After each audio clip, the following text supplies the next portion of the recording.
All right. What is going on, everybody? And welcome on back to another episode of the Cinema Lords podcast. For those of you keeping score at home, this will be number 4 for us. And I got to say that things are starting to come along quite nicely. Even the small things. I don't have the benefit of being able to keep this room exactly the way it is that you guys see it. When we're done recording every single week, I have to break this whole room down and then reassemble it on days that we're going to record. Because I have 2 cats that I love very much, but they're psychotic, and they will eat through any wire that's left open. They'll knock shit down like crazy. They've been fucking with it now, even though I keep it wrapped up on the sheets and stuff. So that process, the first couple of episodes, took me like an hour and a half to fucking get everything where I needed it to go and get everything looking right. Today, got it up in like no time. It took me like a half an hour. So it's nice that those things are starting to come together, and then it seems like some of the technical stuff is starting to come together as well. The first couple of episodes, we had that audio-visual delay on YouTube, but it seems that we addressed that last week, and I think it's fixed. I think it should be all set again this week. I also noticed there was some audio issues during the second episode, but we addressed those last week as well, so I think that should be all set again. So it's just nice to see that things are getting a little bit better each and every week, and I'm trying to just keep up that promise to you guys that I'm going to try to make this show a little bit better in some aspect each and every week. We're going to try to, improve. So for those of you that don't know, or maybe this is your first time tuning in, I am your host. I am Nick Soares. With me again today, keeping his perfect streak alive, 4 for 4. My partner in crime at this point, on the ones and twos. What's up, baby? Kalos, how we doing, bud? How we doing? I'm doing great. How are you? Ready to go. I'm ready to go. We have a lot to talk about today. Big show. And then back with us again, making his second appearance on the pod after I thought a very, very good first appearance. I thought you did awesome. Made some awesome predictions. Nailed some stuff. Our aficionado of Westeros, Mr. Luke Kleinen. Lukey, baby, what's up? Not much, brother. Thank you for having me back, boys. Of course, man. Happy to have you back. I'm excited. I'm excited to get into Thrones. For sure. Yeah, I'm Matt, I didn't get to get any input on episode 1, but I'm back, ready to go here. Episode 2. Plenty of episodes to Make go. up for lost time. How do you feel? How do you feel the first episode went? How'd you like your first appearance on the show? I loved it. I mean, I was here with you when it aired. Yep. So we watched that together, and blown away. Like you said, just kind of set the tone again for another Game of Thrones like show. They only changed a couple small things from the books, and I think everything that they did change is going to be for the better. So yep. I'm pumped. We're gonna do a lot of Thrones talk in this episode. Don't you worry, we're gonna get there. I wanted to start off the show today with a little bit of a show update kind of a thing. As you guys know, as we've talked about, there's a lot of content coming out that's on right now. And for us to try to cover all of it in one show would just be an impossible task. We'd be doing 4-hour shows, which obviously we don't want to do that. I'm sure you guys don't want to watch that. So we've been trying to figure out how we're going to break it all down.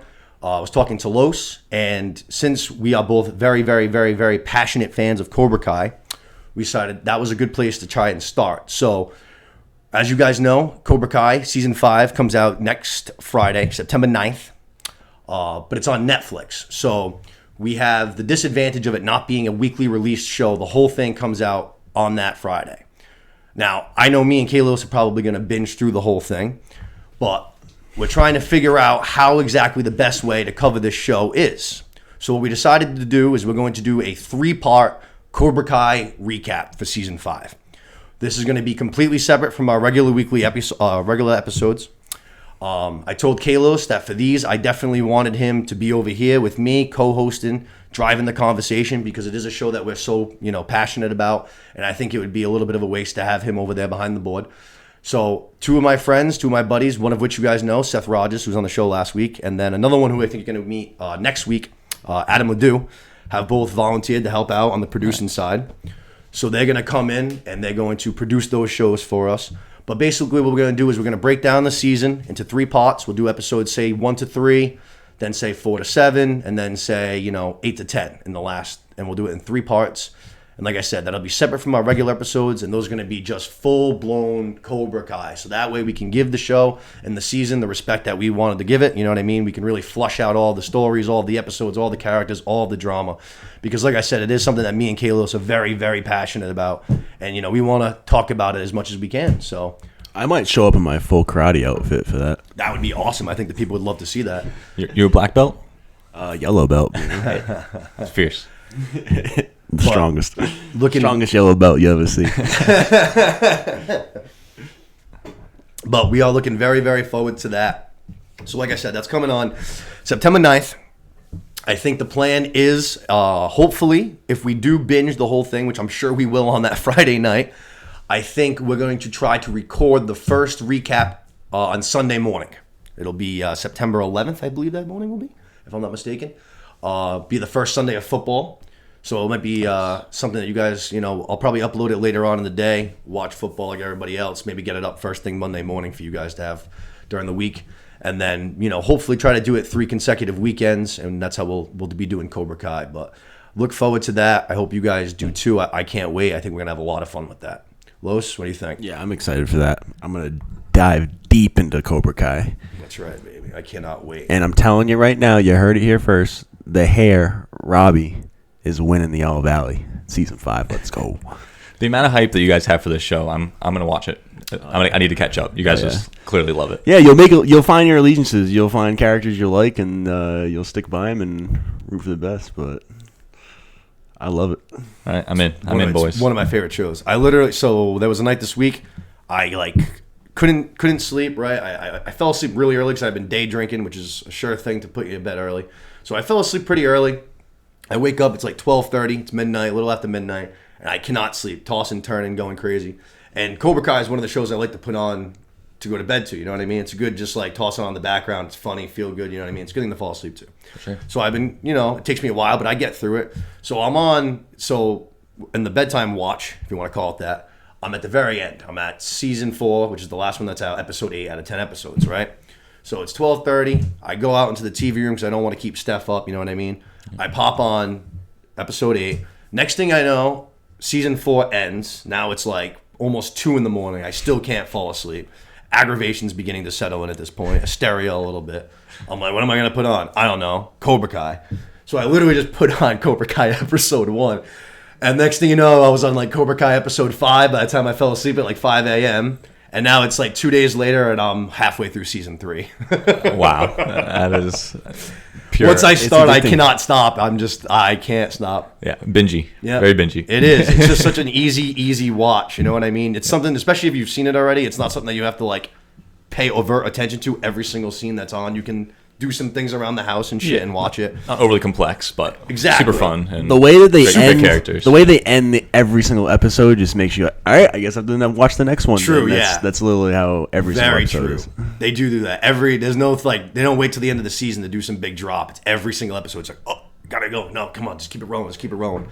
But yeah, like I said, look forward to those. It's a good way for us to break down the shows because, like I said, if we were trying to cover all this at one time, it'd be impossible. We have Lord of the Rings starting up on Friday. We're definitely going to be cutting back on the She-Hulk, but I think they're shorter episodes, so I think we're going to be all good. But we're going to try to make the best shows we can, regardless of the time limit. With that said, get into today's topics, I suppose. I got 3 news rumor updates that I saw this week, all that which caught my eye for various different reasons. But let's start with Disney Plus, who, as I mentioned last week, is doing a little bit of thing right now where they're taking, big movies, big blockbuster movies that made a lot of money, and they're going to make a new series around it, try to catch some more money off of it. They're doing it with National Treasure. But it turns out they're also going to be doing it with King Kong. They're going to be doing an origin series featuring King Kong. It's going to be in the same universe as the King Kong Skull Island movie that came out, I think it was like 2013-ish or something like that, which I enjoyed. I thought it was very good. I enjoyed it a lot. But I'm interested to have an origin story for King Kong. I also saw it's going to be separate from the Monsterverse, which I did not know was a thing. So I had to go and Google what the Monsterverse is. And the Monsterverse is only the newest solo Godzilla movie. I think it's King of the Monsters, and then Kong versus Godzilla. That's it. So the Skull Island movie is not a part of that universe, apparently. Interesting. So this is going to be a part of the Skull Island universe. It's an origin story, apparently, about how, I don't know, how he got there or how he got so monstrous. But either way, I'm in. I like King Kong. I like Skull Island. I trust Disney Plus. I'm intrigued. I'll definitely check it out. You said this was a show? It's going to be a series. Yep. Disney Plus original series. I feel like there's definitely going to be multiple Kongs, right? Because on that island, you see all his like ancestors' bones and stuff. You're and, already intriguing me. Yeah. You're already piquing my interest all over again. I mean, I hadn't even heard about it until you just brought That it is up. a But great that's what thought. I'm thinking. That is a great thought. I love that. That'd be sick. There was a whole bunch of these bad Daddy boys Kong running around. That would be awesome. You said Disney's doing this? Yeah. Disney Plus. James Wan, the horror star, is on to produce it. I'm not sure how big of a capacity he'll be in, but Disney felt obligated to mention it. So, I mean, I guess you guys would know him from all the whole Saw franchise, the Conjuring franchise, the Insidious franchise. He's, the king of horror. Nice. I like him. So it's not going to be a kiddie show then. It's not. No, but honestly, I thought that I guess the Godzilla vs. Kong movie was still somewhat kid friendly. We watched it with kids and stuff, but it's still, they were intense. I thought that movie was pretty awesome. I love that movie, and I've already said I love dumb fun like that. I like just shutting my brain off and watching monsters on screen, especially if it looks awesome like that movie did. Same. That movie's cinematics was sick. The fight scene at the end, and like the Tokyo with all the neon lights and shit was awesome. Actually, shout out to those guys right there. But nice. I'm excited for that. I think an origin story, King Kong, that'd be very cool. I'm in. Disney Plus, no reason not to. I'm in on that. Do you know when that's coming out? I don't. I just saw that it's in the works, so it's probably early. I'm sure that filming in a year or so, something like that. They gotta probably cast the whole thing, polish a script. The script could already be done, but sell it to all the actors and stuff. You got a ways to go though. I get you. But yeah, a couple of years down the road. The second thing that I want to talk about is very interesting. Warner Brothers is continuing their downward spiral into what looks like gotta be bankruptcy eventually. They only have enough cash to release 2 more movies for the rest of this year. And they are going with Don't Worry Darling, which I cannot wait to go see in a month. And then Black Adam. Aquaman and Shazam both got pushed to 2023. I mean, DC is literally going to bankrupt Warner Brothers. A studio that's been around for our entire lives, one of the faces of cinema in Hollywood, is going to be bankrupt because DC sucks that bad. And I have these morons on Twitter who sit here and Justice League, release the Snyderverse. Like, dude, you can make anybody you can put in charge of that. Like, I wanted James Gunn to be in charge of DC, like the whole thing, basically what Kevin Feige is to Marvel. But at this point, I don't. I love him so much. Like, please don't do that because even you can't save that franchise and that whole thing. DC's toast, man. They're done. DC stinks. So I'm sure you saw the stuff with the Flash, right? Ezra Miller. Yep. All right. Did you see the stuff with Batgirl? Like the trailers. The movie. I haven't seen the movie. No. No. No one's gonna see the movie. Okay. The movie's done. The whole thing's filmed. The whole movie was done. They just literally canceled the movie. Canned it. They just canned it. They said it's going to cost us too much to put it in the theaters, and we're not going to get anywhere of the return on it. Basically, just saying this movie's a huge piece of shit. They don't do cheap movies either. There must have been at least 30, 50, 100 mil. I don't know. They do legit movies. So I've already said it before, but when you put people in charge of movies that are all about the dollar and aren't from the industry, it's already a recipe for disaster because it's not that's not what. At the end of the day, movies is art. So you have to have people that know art at the head of the table. If you have these guys that are worrying about the dollar, then you're not going to see what you're actually supposed to see, and that's when things turn to shit and movies end up bottoming up. So, and they've put a bunch of guys that are all marketing executives, money managers at the top of their pyramid. Yeah. And between that and then now DC's just awful run lately, it's going to literally bankrupt Warner Bros., which is crazy. Like I said, one of the oldest studios in Hollywood. Yeah, I don't get it. DC's just not good. I don't know why. I just don't like it. I mean, not many people do. The future is bleak. It's very bleak. Like I said, I mean, they do so much. They do way more than just DC movies, you know what I mean? Like I said, they're one of the oldest studios of all time. And yeah. Wonder Woman, it's good. They're going to body up. I haven't seen either of the two Wonder Woman movies. I got to be honest. I haven't seen much from the DC universe myself. I've only seen a couple of things. I've actually stayed away from most of it because I already had a feeling going into it I wasn't going to like it, and then I heard reviews, and I was like, all right, I'm not going to waste my time with this. I have so many things that I'm constantly watching. I'm like, I'm not going to dive into something I know I'm going to hate for no reason. Yeah, I'm definitely not championing, My favorite DC project is by far and away, it's James Gunn's Suicide Squad. It was fucking unbelievable. It was my second favorite movie of last year. No, that's good. I think I had it number 2. Yeah, I had it 2 behind Doom. It was my 2 favorite movies of last year. Yeah, actually, I'll rescind what I said that DC stinks. They smell. Yeah, it's not good. Because I did like Suicide Squad. That was good. I never even saw the original Justice League. I did watch the Snyder Cut, and I actually thought that the Snyder Cut was pretty fucking good. And that was a almost 4-hour movie. It was 3.5 hours, and I was just like, I gotta be honest, pretty good. Yeah, pretty good. But I talked to Seth, who saw both versions. I think you saw both versions, didn't you? I watched the original, and then when I saw that the what is it? The Snyder Cut. Snyder Cut was 3.5 hours long. I was like, same. Oh, so you didn't see the Snyder Cut? No, I did you? did not. Okay. All right, I was gonna say, so Seth saw both because I remember I was talking to somebody. It was Seth, but he said that there was definitely a lot of upgrades from the original, just in like as far as CGI and looks and stuff like that. He's like, I was saying how badass like the villain looked, and he was just like, dude, he did not look like that in the actual movie. And I was just like, huh, I could see why people would be upset then. Yeah. Wasn't it black and white, the Snyder Cut? No, not the whole thing. There were Okay. parts of it that was, but no, Okay. not the whole thing. Gotcha. No, the majority of it wasn't. But there was like maybe 45 minutes of it, I think, or something like that was. But no, I didn't mind the Justice League original movie either, but I couldn't do 3.5 hours of watching that again. I was like, nah, I'm good. I gotta say, me and Steph watched it, and neither of us at like either point really like complained.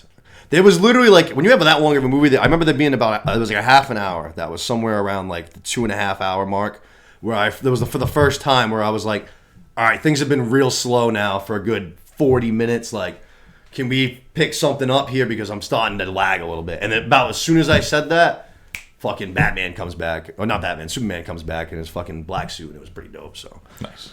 that was pretty cool. I'm not gonna lie.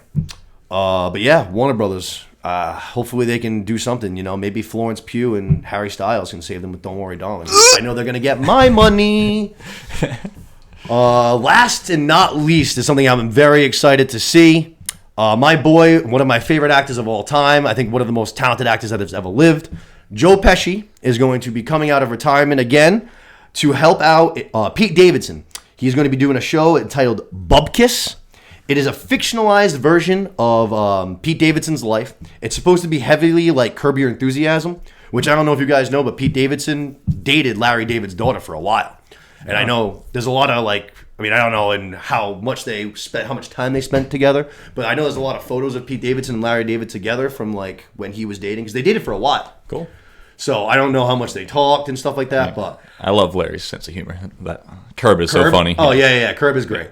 And honestly, Pete Davidson's a guy that I didn't really know much about because I don't watch Saturday Night Live anymore. But then he did those 2 movies that he wrote and directed and starred in, and I loved both of them: Big Time Adolescence and King of Staten Island. Yeah. Both of those I thought were really, really good. I enjoyed those. Yeah, exactly. Funny, just like good times.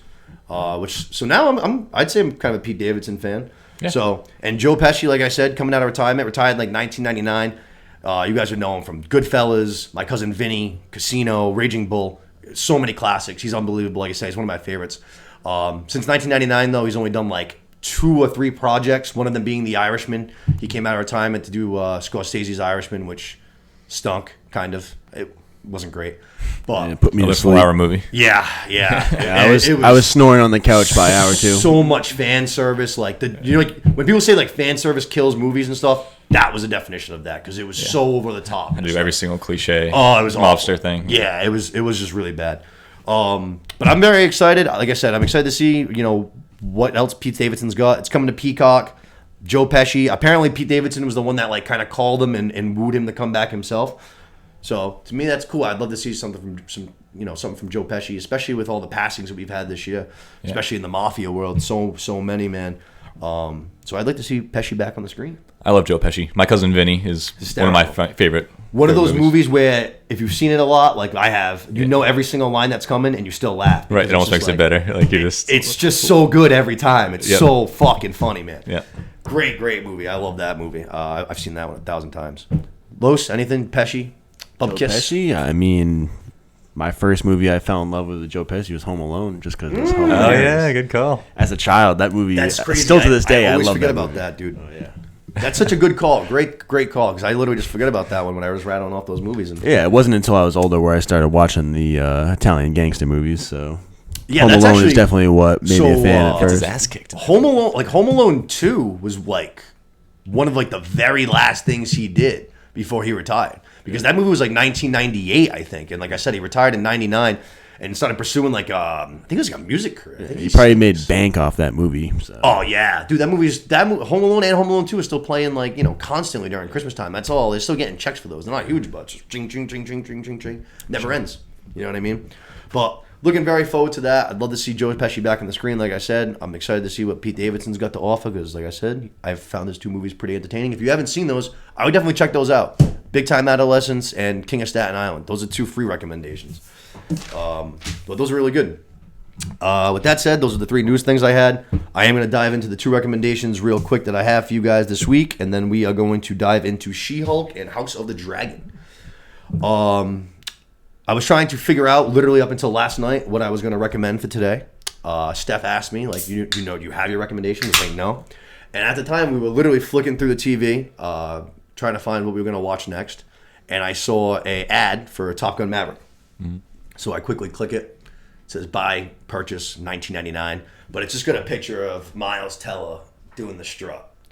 And right away in that moment, I was like, well, my suggestions are going to be Miles Teller movies because Miles Teller is the fucking man. And I'm talking directly to you, Seth Rogers. There are some people that are in my life who like to believe that Miles Teller is not talented. And I would like to say that those people are foolish. I love the hate on Miles Teller, but he is in a few good movies. I'll give him that. So, while he is not a jack of all trades, he's not somebody that can do every single role. He's not that kind of talented. He is exceptionally good at the things that he does well, which is portraying someone who's an arrogant, smug asshole. That is what I think he thrives at. I think he's fantastic in those roles. The first one, both of these movies you can check out on HBO, by the way. I made sure to note that this week. I liked that. Both of these guys, things that you guys can stream. A couple of the ones I've mentioned have been a little bit tough. I've noticed that, but what can you do?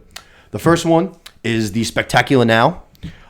Great coming-of-age comedy, rom-com, young love kind of a movie. Miles Teller, Shailene Woodley, Brie Larson. It is the first movie that Miles Teller ever starred in as the lead actor. It's his first solo lead movie, basically. Wow. But he plays, kind of like I said, he's a senior in high school. He's got the very party boy mentality. He does not take life seriously at all. He's all about living in the now. That's all what he's about. Surprising. That doesn't sound like Miles Teller at all. Yeah, true. He's just basically playing himself. But, he's just all about whatever comes to him right now, regardless of what the circumstances could possibly be afterwards. He just, takes it. He jumps on in. And then he meets Shailene Woodley, who's basically the classic good girl next door kind of a role. And then, next thing you know, a little spark develops, and then drama pursues from there. I don't want to give the whole thing away, but it's a great movie. Miles Teller, like I said, does a great job, even though there are parts of this movie where I want to fucking punch him in the face myself. I want to throw my cup at the screen because he pisses me off so much. I know the feeling. It's not because he's not a good actor. It's probably because he's such a good actor in these roles that it really just drives me crazy. Why is he so good at those asshole roles? Yeah. He just treats my girl Shailene real dirty a couple times in that movie, and I do not appreciate it. But the second one is one of my favorites. I've watched it like probably 3 times since I found out about it, and that was like 2 years ago. And that's Whiplash.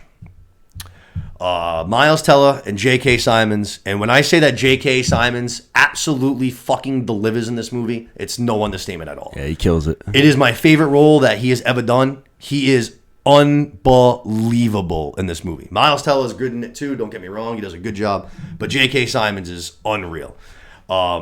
Basically, Miles Teller is a up-and-coming young drummer. He enlists in this, I think it's the best music school, basically, in the United States. And J.K. Simmons is his music instructor, professor, whatever you want to call it.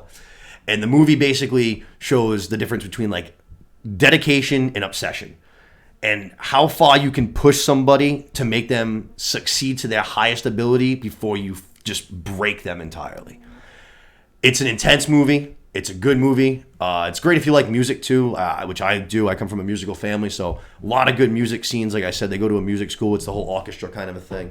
But really, really, really good watch. You guys both seen that? I haven't. Right. It's been on my list for a long time, but yeah. I've not seen it. So great fucking watch. I know Lois has watched it with me a couple One thing times. I gotta say, same thing with I believe last episode we were talking about Kings of the Summer. Another movie, Whiplash. I've never seen until Nick showed it to me.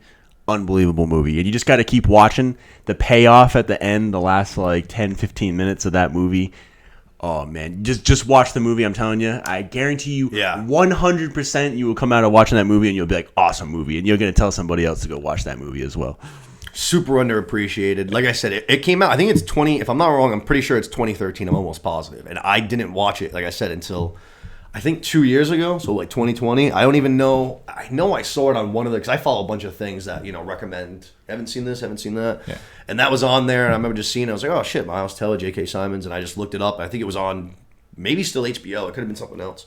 But I was threw it on, and I was just like, oh, wow. I was like, how have I not heard about this movie, not seen this movie? No one's ever mentioned it to me before. So I try to tell people about it because, like I said, it's a great movie. Awesome movie. J.K. Simmons is unbelievable. Whiplash, go watch it right now. Definitely. I'll catch up. You guys are filling my to watch list. So yeah, that's what we're trying to do. People are always telling me that they're always looking for shit to watch. So you know what I mean. I try to give like two things a week. You know what I mean. And like I said, you can check both those out on HBO, which I know is nice and easy for everybody. I'm not gonna send you guys on a mission. I realized that when like last week I did Summer of '84, and I was like looking it up afterwards, and I was like, this is not available like anywhere. I was like, ain't no one going to like Redbox anymore. You know what I mean? Right. But hopefully some people have some ways to go about things like I do, and they were able to find a way. Yeah. I know Kalos does. Sketchy bastard. So with that, I guess let's jump into our recaps. Yes. Let's do it. All right, we'll start off with She-Hulk. She-Hulk episode 2. Let me start off by saying that I told you guys a little bit of a lie. It was my fault. I didn't know. I told you guys that this was only going to be a 6-episode show, and I found out this week that that's not true. This is actually going to be a 9-episode show. I saw when the episode came out that it was only 30 minutes long, and obviously with the 5-minute runtime that Marvel credits had, I was like, what the fuck? Like, that's a 25-minute episode, and that's one of our 6 parts? Like, that's kind of short. So I hit the Google machine. Sure enough, 9 episodes, which I now, actually, in hindsight, like more. I like, 9-part, keep them short, get in and out. They did say it was going to be a sitcom-y show, and I do feel like they're keeping that promise up. I mean, it definitely feels very, very sitcom-y, much funnier than I expected it to be. I laughed way more than I expected watching it. But episode 2, I thought was another strong episode. What do you guys think? I thought it was fun. I just caught up on it yesterday and today because of your recommendation. Like I said, I'm making the list and I'm working my way through it. No, we appreciate that, especially for the show purposes. You know what I mean? We obviously want to have you in here to talk Thrones, but it's always nice that you can chime in with everything. So yeah, no, I think it was a really fun show. The third wall break you guys are talking about is really fun way to approach it. And I do like. I always enjoy those. I like that it's just different. I like that they don't overdo it because if they were doing it with everybody, then it wouldn't work at all. Yeah, but. I don't know. For some reason, I don't know if it's because of her character. Like I said, she's just very goofy to me.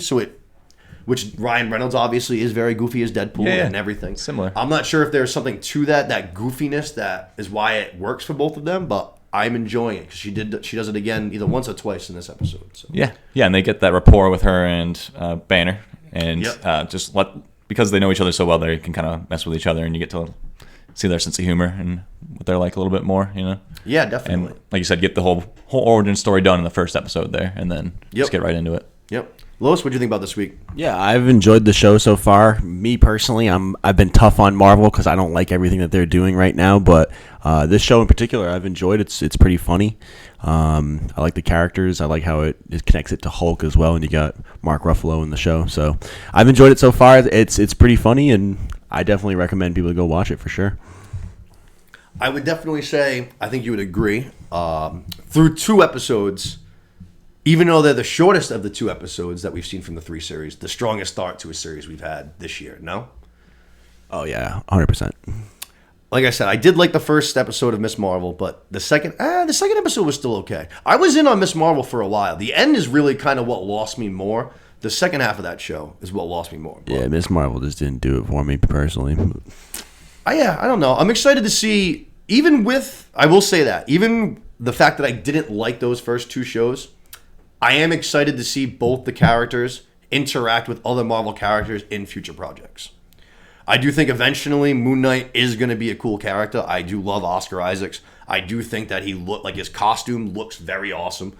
So I think that there's a chance down the road, depending on what they put him in, it'll be cool. Miss Marvel, we already know she's going to be in the Marvels movie coming up next summer with Captain Marvel and then Monica Rambeau from the Wanda series. So we're going to see her in some stuff coming up.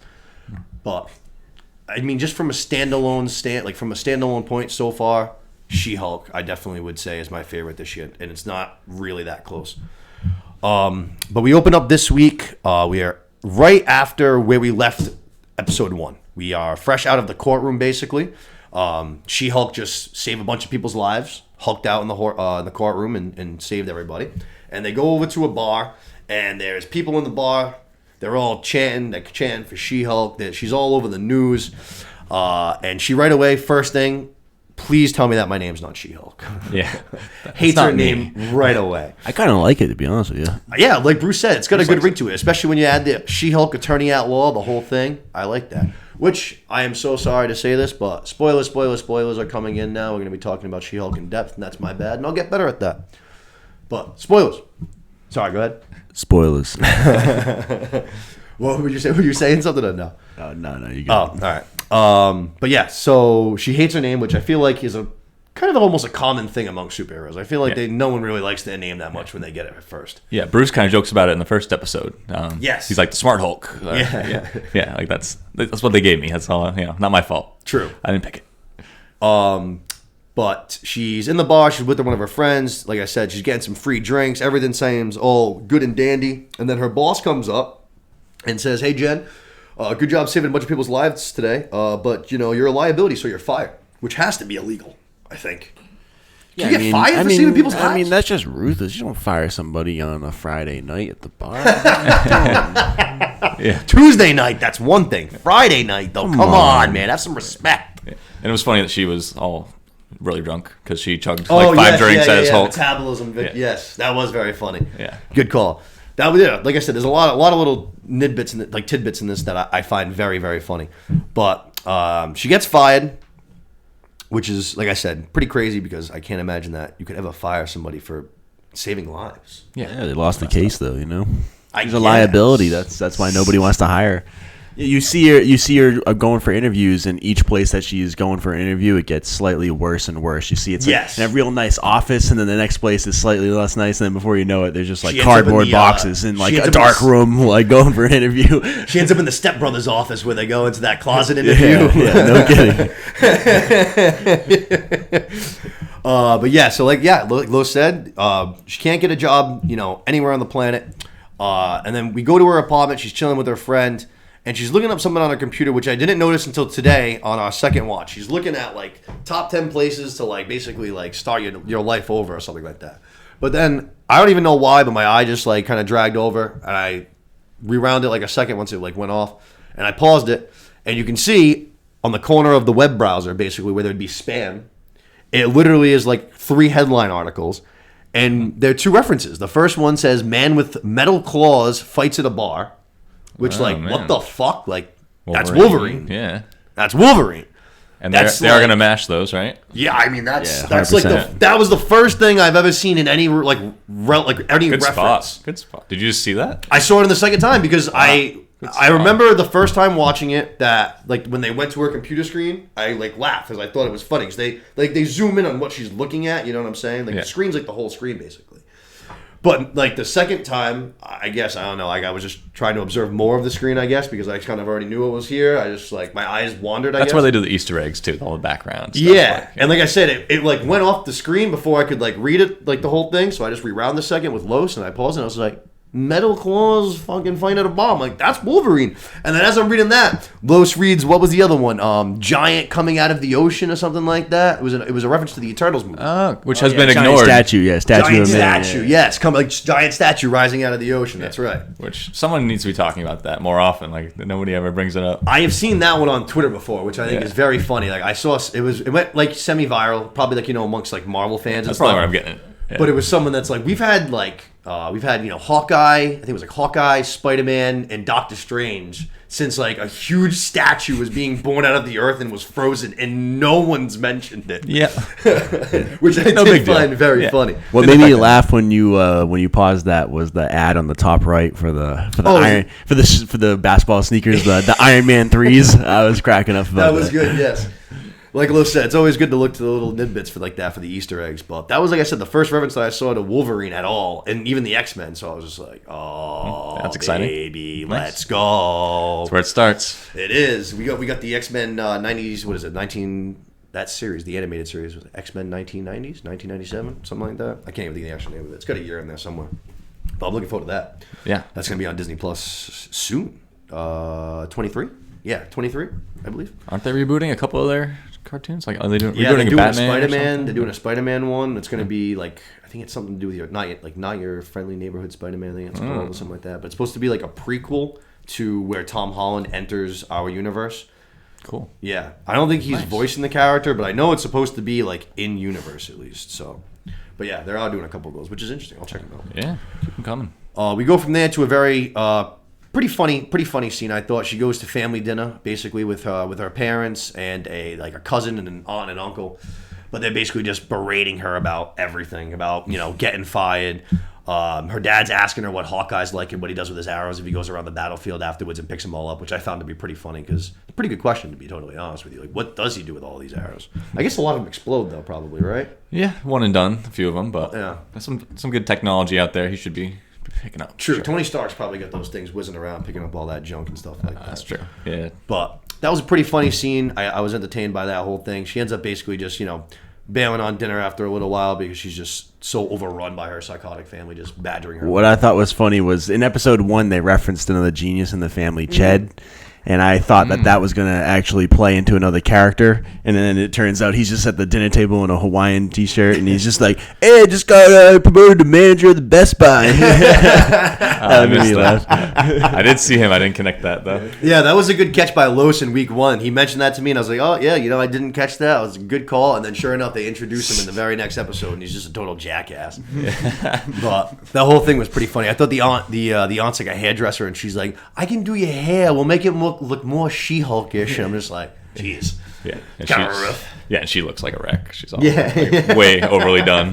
That's true. Yeah, crazy Good call. hair. Yeah. Good call. But like I said, she bails on dinner. It's just so overrun by the family just berating her with questions and ridiculous insults. So she goes back to the bar. She's drinking by herself this time. And the lawyer, who was on the opposite side of her in her last case, the one where she ended up eventually getting fired from, comes up to her, buys her a drink, and offers her a job as a head of a new division that he's starting. And she takes it instantaneously. No details. Yeah, no details, but sounds good. She hops right in on it. I thought even this scene was kind of funny. Just the whole she asked him if he was kidding around. He was just like, "Just that's you. I never kid." And the department was for superhuman law, correct? Yeah. He doesn't let that be known to her right there. Of course, in the first meeting, he just says it's a new division, and of course she jumps on it. And the other thing was funny too is she after she accepts. She goes, I'll only accept if I can choose whoever I want as my paralegal. No exceptions. And he's just like, I could not possibly care any less about who the fuck your paralegal. Yeah. She's like, yes. He cared so little he didn't even pretend to care. Yeah, for real. He could have got some extra things exactly, out of that. Yeah. Make it seem like you're bothered. He just literally could not be bothered any less. But I thought that was pretty funny. I like the paralegal too. She's pretty funny. Yeah, she's good. I like it. This whole show, like I said, has been very funny. So many references, which I'm enjoying. That's one thing I can say I like a lot. So many just little references to so many people. But it's Hawkeye. Episode 1 was Steve Rogers like crazy. A couple to Iron Man, which I feel like Iron Man, aside from the Spider-Man movie, hasn't gotten almost any love at all since he, gave his life for the universe. Yeah. Bruce obviously misses him a lot. Very much so. I thought that was very sweet. I liked that whole stuff, the bar carving and all that stuff. I really did like that. That's like I said. That's one thing I have liked about the show is all these references because, I feel like Black Widow's gotten more friggin' love basically than Tony Stark has since he fucking gave his life. She got her own fucking movie. But, regardless, let's not get into those things. R.I.P. in peace, Tony Stark. R.I.P. in peace. So we go to her first day on the job, heading into her new office, and she promptly, as soon as she walks in, basically, she sees her boss, the same guy from the bar, and he now lets her know that in order to work here, she has to be in She-Hulk costume, She-Hulk fashion, all of the time. Yeah. Whether it be in the office, in the courtroom, all the time, because she is heading up a new superhero division, or superhuman division, I should say. She, not a big fan. That's when she breaks the fourth wall. Yep. Basically saying, none of these other motherfuckers had to do this. They just treat me like a circus show. Yep. But then it kind of pays off because she ends up at a very dope office. Right. It seems pretty promising. But they're still just buttering her up. I think that's before they said who she's gonna be. True. That's true. That's a good call. Yeah. They're trying to just show off a little bit again, I think. Paralegal's there again, kind of funny again. She's like, yeah, I mean, it sucks that you have to be like the Hulk, but look at this place. This place is banging. Look at the view. Yeah. Fancy waters. The funny guy comes in there, whatever you want to call him, an assistant or a fucking secretary comes in, little gift basket, and the fastest way to the best bathroom to poop in. Yeah, that's funny. Give her a map. Good guy. So I thought that was pretty funny. They were both immediately like, thank you. That's true. That's right. That's right. That was very good. Both instantaneously, like so grateful. Yeah. It's the info you need. Yeah, for real. Like that's like the inside guy. That's the guy you want on your side. You're starting a new job. From there, she goes into her boss's office. She's going to find out that her first case, if she wants to contain her job, not only does she have to be the She-Hulk all the time, but she also has to take on her first case of abomination. Basically, he says that you have no option in this. She doesn't want anything to do with it because obviously Abomination, tried to kill Hulk, which is her cousin. We haven't seen him much since then, but she's obviously against it. You know what I mean? She doesn't want to go and try to help somebody get out of jail who fucking tried to almost kill somebody in her family, which is pretty understandable. But again, he says, it's that you're fired. At least go meet with him. And she goes, all right, fine, I'll meet with him. So from there, we go to where I would say the episode really started to get real good. From here on out, the last 3 scenes I thought were really good. This is where the show really picked up for me. But we go to the secure prison where Abomination is being held, and she is going in to meet with him and talk with him for the first time. And for the first time in a long time, we see Tim Roth in the MCU as Abomination in human form. Yeah, I didn't remember that he was Abomination. I think that's one of my 3 or 4 movies I'm missing is the original Hulk. I can honestly tell you that if you don't ever go back and watch it, you're not missing anything. And that's why I've not seen it, but probably should at some point. If I want to be comprehensive. If you're gonna do a rewatch and you know what I mean, do the whole thing. There's no reason not to, but it's not great. Yeah. It's definitely in my bottom 3 or 4 Marvel content at all. Which sucks because this guy Roth is a great actor. And, and Edward Norton's great. Oh yeah. Yeah, Eddie Norton's, obviously they say he's one of the toughest guys in Hollywood to work with, which has drastically hurt his career, I would say. So, think about that. Losing out on Marvel money, especially now, man. Jesus, dropping the bag, bro. Dropping the bag. Missed 8 movies or something that he could have been in. All the Hulk we've seen could have been him. Yeah. Meanwhile, Mark Ruffalo's just dude, whatever, like I said, you guys, the World War Hulk movies possibility coming up. He's like, whenever they want me, whenever Marvel calls, I'm there. Just, you know what I mean? Just let me know. Sure, it's fun. I'm sure it's a great time. Where are you going to get fans nearly as passionate about anything else that you do? You know what I'm saying? No matter what movie, it can be a huge movie. You're never going to get this kind of fan service and hype. It's true. Comic-Con blows out every single year for these people just to get a chance to, shake their hand and get a picture with them and spend $300. You know what I mean? Yeah. Trust me, I want to go to Comic-Con. Wicked bad. I've looked at going. The prices are fucking. It's like going on vacation. Really? And I bet hotels just balloon that weekend and that kind of thing. Yeah, if you dude, they do it in Rhode Island, which is right down the street from us. So we can go and just get passes, which would still cost us a couple $100, but passes. But if you want to do anything as far as meet and greets and stuff like that, you got to spend for them. So it gets very costly very quick. Damn, I didn't know. But like I was saying, we get the Tim Roth the first time in a long time since the Incredible Hulk movie in human form. He has, very much like Hulk has, he has found his chi, which is pretty funny. I enjoyed his whole little spiel, his whole little intro. Basically, he was saying how he gave his side of the story for the Incredible Hulk movie, how he was just being used by the United States government, was souped up with the serum. He thought he was going to be the next Captain America, he says. Yeah, that was hilarious. Yeah, I felt bad for him for a second there. Yeah, no, he does a good job of painting his side of the events. You know what I mean? He paints a pretty good story. But the biggest takeaway is that he mentions he has 7 soulmates, as he puts it, or pen pals, that are waiting for him that want to start a new life with him.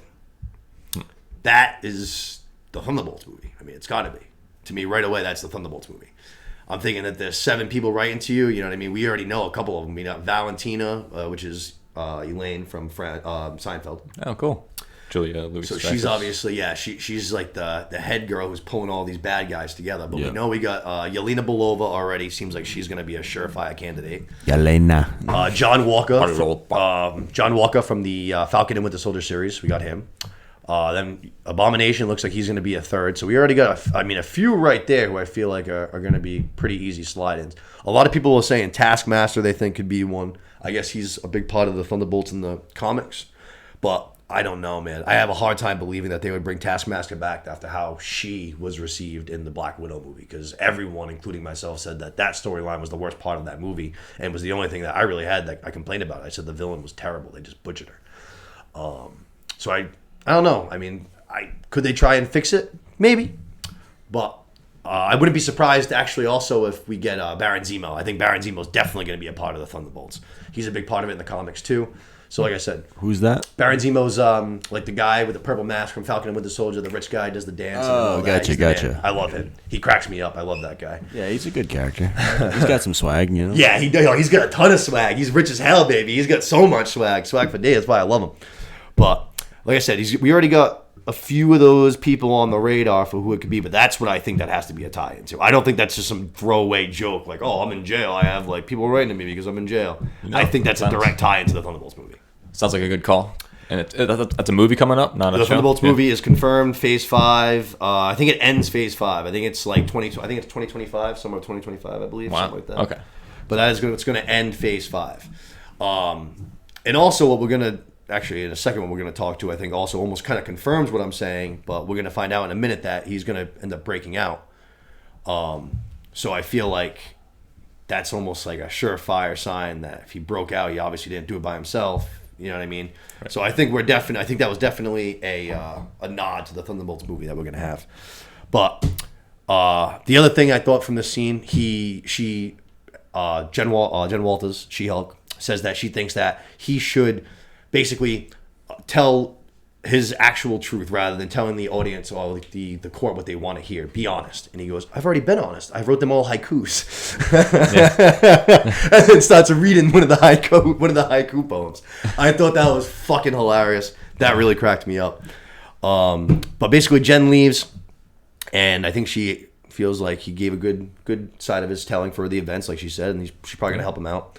And then we go to the last scene of the show where she calls her cousin, Mark Ruffalo, the Hulk, and she basically asks for permission, but she does it in a very funny, rambling way like she actually does earlier in the show. The same thing. Doesn't let the Hulk get a single word out.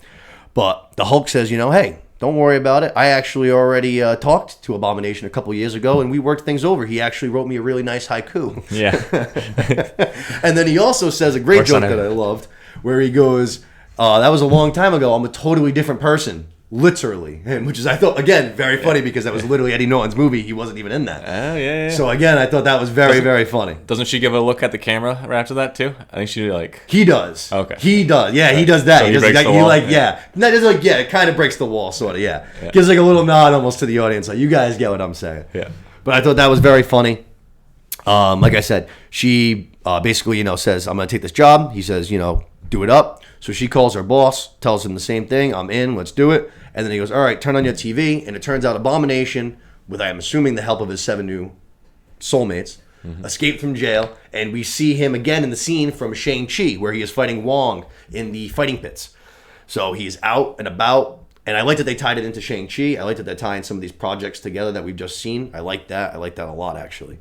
So... Yeah.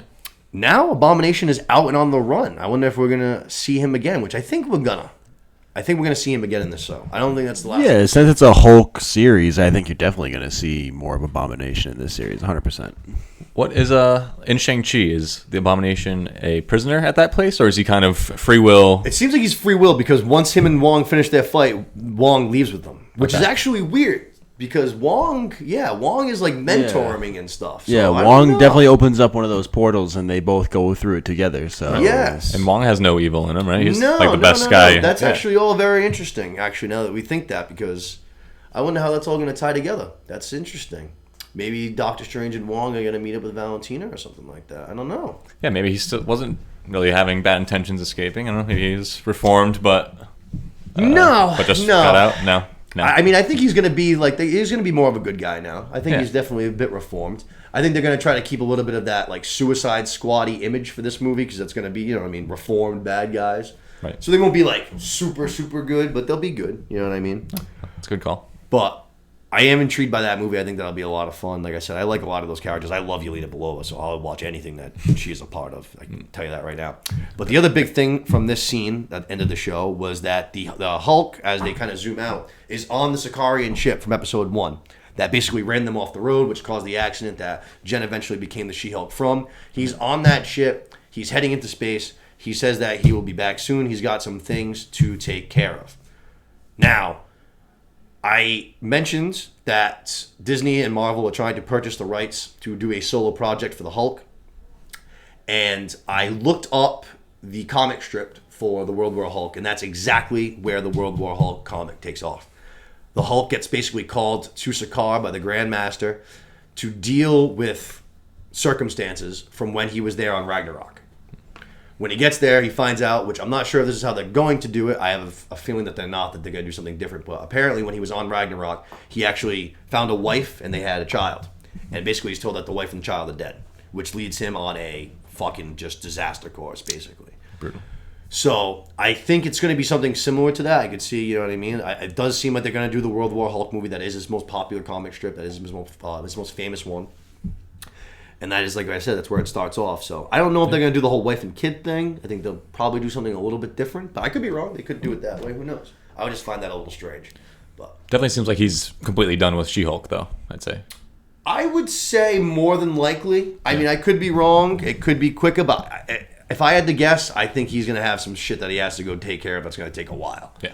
I did notice the first episode, it said guest starring Mark Ruffalo? Mark Ruffalo. Yeah. So it's And not like he's also- even in the cast, necessarily. Yeah. Like, We it might saw just a be ton one. of stuff of like them in the trailer together, and almost all of it was in the first episode. While it seemed like they really played it up like he was going to be a regularly occurring character, it seems like maybe not so much. Actually, I could see them keeping him in this capacity, maybe like calls and stuff like that, just like little like almost cameos, 5-minute conversations. And teasing the next plot he's going into. Yes, I could see that. I could definitely see him being in it on that capacity. Yeah. But altogether, that was a pretty good episode, I thought. They did another after credit scene. This one was just pretty comedic. She was helping her dad move a bunch of stuff as She-Hulk. But I like that they're doing these little funny little after credit scenes and stuff. They're enjoyable. Yeah. But altogether, pretty solid episode, I thought, right? Yeah, I'm going to watch it now for sure. Nice. I like the recommendation, and I'll be following along. Yeah, it's a good one, you know what I mean? It's just dumb fun, quick episodes, you know what I mean? It is very sitcom-y and stuff like that, but like I said, it's way funnier than I was expecting it to be. I was hoping it to be, funny. I thought I'd have some laughs. Any Marvel project, basically, at this point, has laughs. Yeah. But this one I actually genuinely find, like, quite funny. Even the little jokes and stuff, I'm very entertained. So we're looking forward to more of that. Next episode will be on Thursday, so definitely check that out. And now let's jump into the good stuff, huh? Let's do it. I'm ready. So the reason, as we told you guys, that Luke is here, he is our Westeros aficionado. He knows all things Westeros. He was awesome as far as telling us what to expect, I thought, in his first episode, his first appearance on the show. He told us really what to expect, and I thought you did a great job. You told us exactly where we were going to start off. I was pretty lucky, but I'll take the praise. Hey, man, when you nail things like that, you got it. You know what I mean? You got to take the praise. They still skipped right through it, though. Like I said, I wasn't sure if they were going to take 3 episodes to jump those 10 years, but it was... It was nice. 2 minutes in. It was still nice to get that insight, though, It was, absolutely. No, Luke did a great job. I thought he gave us a bunch of good information for that first episode. And like I said, you nailed a lot of stuff. So. Thank you. There's a lot of times with Thrones, too. I remember the first time that I watched Game of Thrones Season 1, I just had no idea what was going on. So it's nice to have some idea of what's going on leading into the show, which was nice. Definitely. Because I even saw, like, for instance, which I'm sure maybe some people want, like, this aspect of it, I guess, what they're watching. But, like, for instance, you laid out for us that it's going to be, aunt versus niece. Yeah. Princess versus princess kind of a thing. So, for me, I liked knowing that. You know what I mean? That's just like, okay, cool. Like, that's what the Dance of the Dragons, which is going to be the main focus of this is. Well, it's going to be more stepmom. Yeah. And I was saying, I saw a bunch of people that were online basically saying, like, that Daemon, like, right away, like, I can't wait for Daemon and the princess to be at odds. And I was just like, no. Yeah. I don't think so, because my guy told me different. Yeah, I think they'll be okay. But stuff like that, I liked already kind of knowing a little bit, you know what I mean, who was going to be with who in some aspects and stuff like that. I thought you did a great job, like I said. Thank you. Try not to spoil anything, too. Try to give you some things to be excited about. Yeah. Without giving you anything. Definitely, big turns. especially all the stuff with Daemon's dragon and stuff. Yeah. I feel like You got me excited for that guy, and I was still like, that guy's awesome. That dragon, I don't know his name yet. I'm gonna, but that guy is awesome. He is cool as shit. Yeah, Caraxes, the bloodworm. Yes, that is sick. That's Damon's Yes. dragon? Oh, yeah. Caraxes is a good name, too. The bloodworm, sick. And he has those little ankle wings I was telling you about, too. Yes. Pretty No. sweet. He kind of like Awesome. flaps them, too, and he kind of, I don't know if you noticed, he kind of like slithers through the sky like he's a sea serpent almost. Definitely. Yeah. Like he flies differently than the other. His dragons. screech is pretty unique, Awesome. too. I loved that. Yes, I loved that this week. I loved that screech.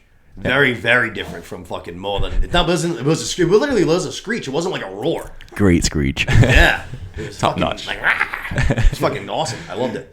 But overall, the second episode I thought was very strong. I thought it was very Game of Thrones-esque. I think that it put a bunch of characters into places on the chessboard that we needed to get them into in order for this story to kind of take off. I think a lot of like the first dominoes were kind of knocked over in this episode right here. Yeah. While it might have seemed like kind of a slow episode, I think at the end of the day we're going to see that there was a lot of events that happened because of things that happened in the second episode, it felt like. Yep. No, I think they, like you said, they covered a ton in the first one, but they just really advanced the story. They told you who everybody was, and then they went through 3 or 4 really key interactions. People are switching. You can kind of guess where everything's kind of going here. Yeah, they're definitely giving us a good insight, Yeah. I feel like, on where things are going, and they are moving very fast. Yeah. Both episodes, I feel like, have moved very fast. Yeah. And they skipped 6 months between episode 1 and 2 also. Yes. All right, so actually, let's get into that. Spoilers ahead. If you guys haven't seen House of the Dragon episode 2, go check it out now and come back. But we're going to be diving in. Let's start off right Spoilers. at the beginning. Right at the beginning, we were very curious about it going into the show. We were curious about it last week. I thought they did a great job with what they decided to do. They said, listen, we know that the last season of Game of Thrones stunk. This first episode, we want to bring everybody back into the fold. Anyone that might be on the fence, we're going to bring you back in. We're not going to play any gimmicks. We're not going to do anything. We're just going to bring you back in. And then episode 2 comes. They know that they just got everybody. And then they drop the fucking intro song that we know and love right on our faces with a little bit of a new design now. Much darker design, which to me, I get the impression that this show is going to be darker than Game of Thrones is just based off of that intro. Very black, blood running through what looks like the king's carving of Valeria, basically. Definitely. But to me, that intro, as soon as I heard it, I was hyped. I got all excited. I was like, oh, baby, like, let's go. We're really back now. Yep. And like we said actually last week, why even try to strike gold twice? You already know you got something in the bag. Just run it again. Everybody loves it. Just keep it going. And I was hyped. I almost jumped off my couch. I was so excited. Yeah, it got me going. Just like you said, the same beat we all know, but just with a little extra kick to it, and then just crazy visuals on the whole intro too. The blood just like creeping through the city, and the blood was weird. Joining into a like waterfall. Yeah, it was definitely like a bloodline thing. Right. All those little spinny things that it was connecting to were all these different families. I was thinking the same thing. Like which they do in Thrones. They travel right through all the families, basically. Yep. They do more geographically in that one, but this one it's just like starting at the top of the Targaryens or the first Targaryen or whatever. And then yes. And then it's kind of spreading. Yeah, it's almost like an intricate family tree, Yeah. But of course, because it's Targaryens, all the blood's fucking intermingled and shit. So it's very interesting. It's all the same. Got to keep it going. Yeah. When those two bloodstreams reemerge, it's getting some big waterfalls. Shit goes down. But like I said, that was an awesome way to, I felt, start the second episode was with that. Because like I said, everybody was in after that first episode. Actually, while we mentioned last week, it was the highest viewed premiere of 2022 and the highest viewed premiere in HBO history. HBO came out and they just said, I don't know why they were even waiting. Like they thought that, it might not be a hit. But they came out and right away they announced the second season after the first episode, which is awesome. And then I found out that episode 2 went up in viewership from episode 1. Went up by 2%, which I was like, that's fucking when you know. Because that means everybody that was here for episode 1 stuck around, came back, they told some of their friends, and now we're just going to keep growing. We're just getting bigger and bigger and bigger. Yeah, the hype is real. People are catching on. No kidding. So, we start off the episode, like Luke said, we find out that we have jumped 6 months ahead from where we were at the end of episode 1. Now, we get our first glimpse of the crab feeder and his little mirage of bandits on the shorelines of the step zones. Yeah. And just like Lord Corlys predicted in the first episode, he ended up being right. He was overlooked. It turns out that these guys are basically over on the step zones. They've sunk in a couple of ships, 4 or 5 ships. They're basically killing a bunch of men. They're, leaving them on the beaches to get eaten by crabs.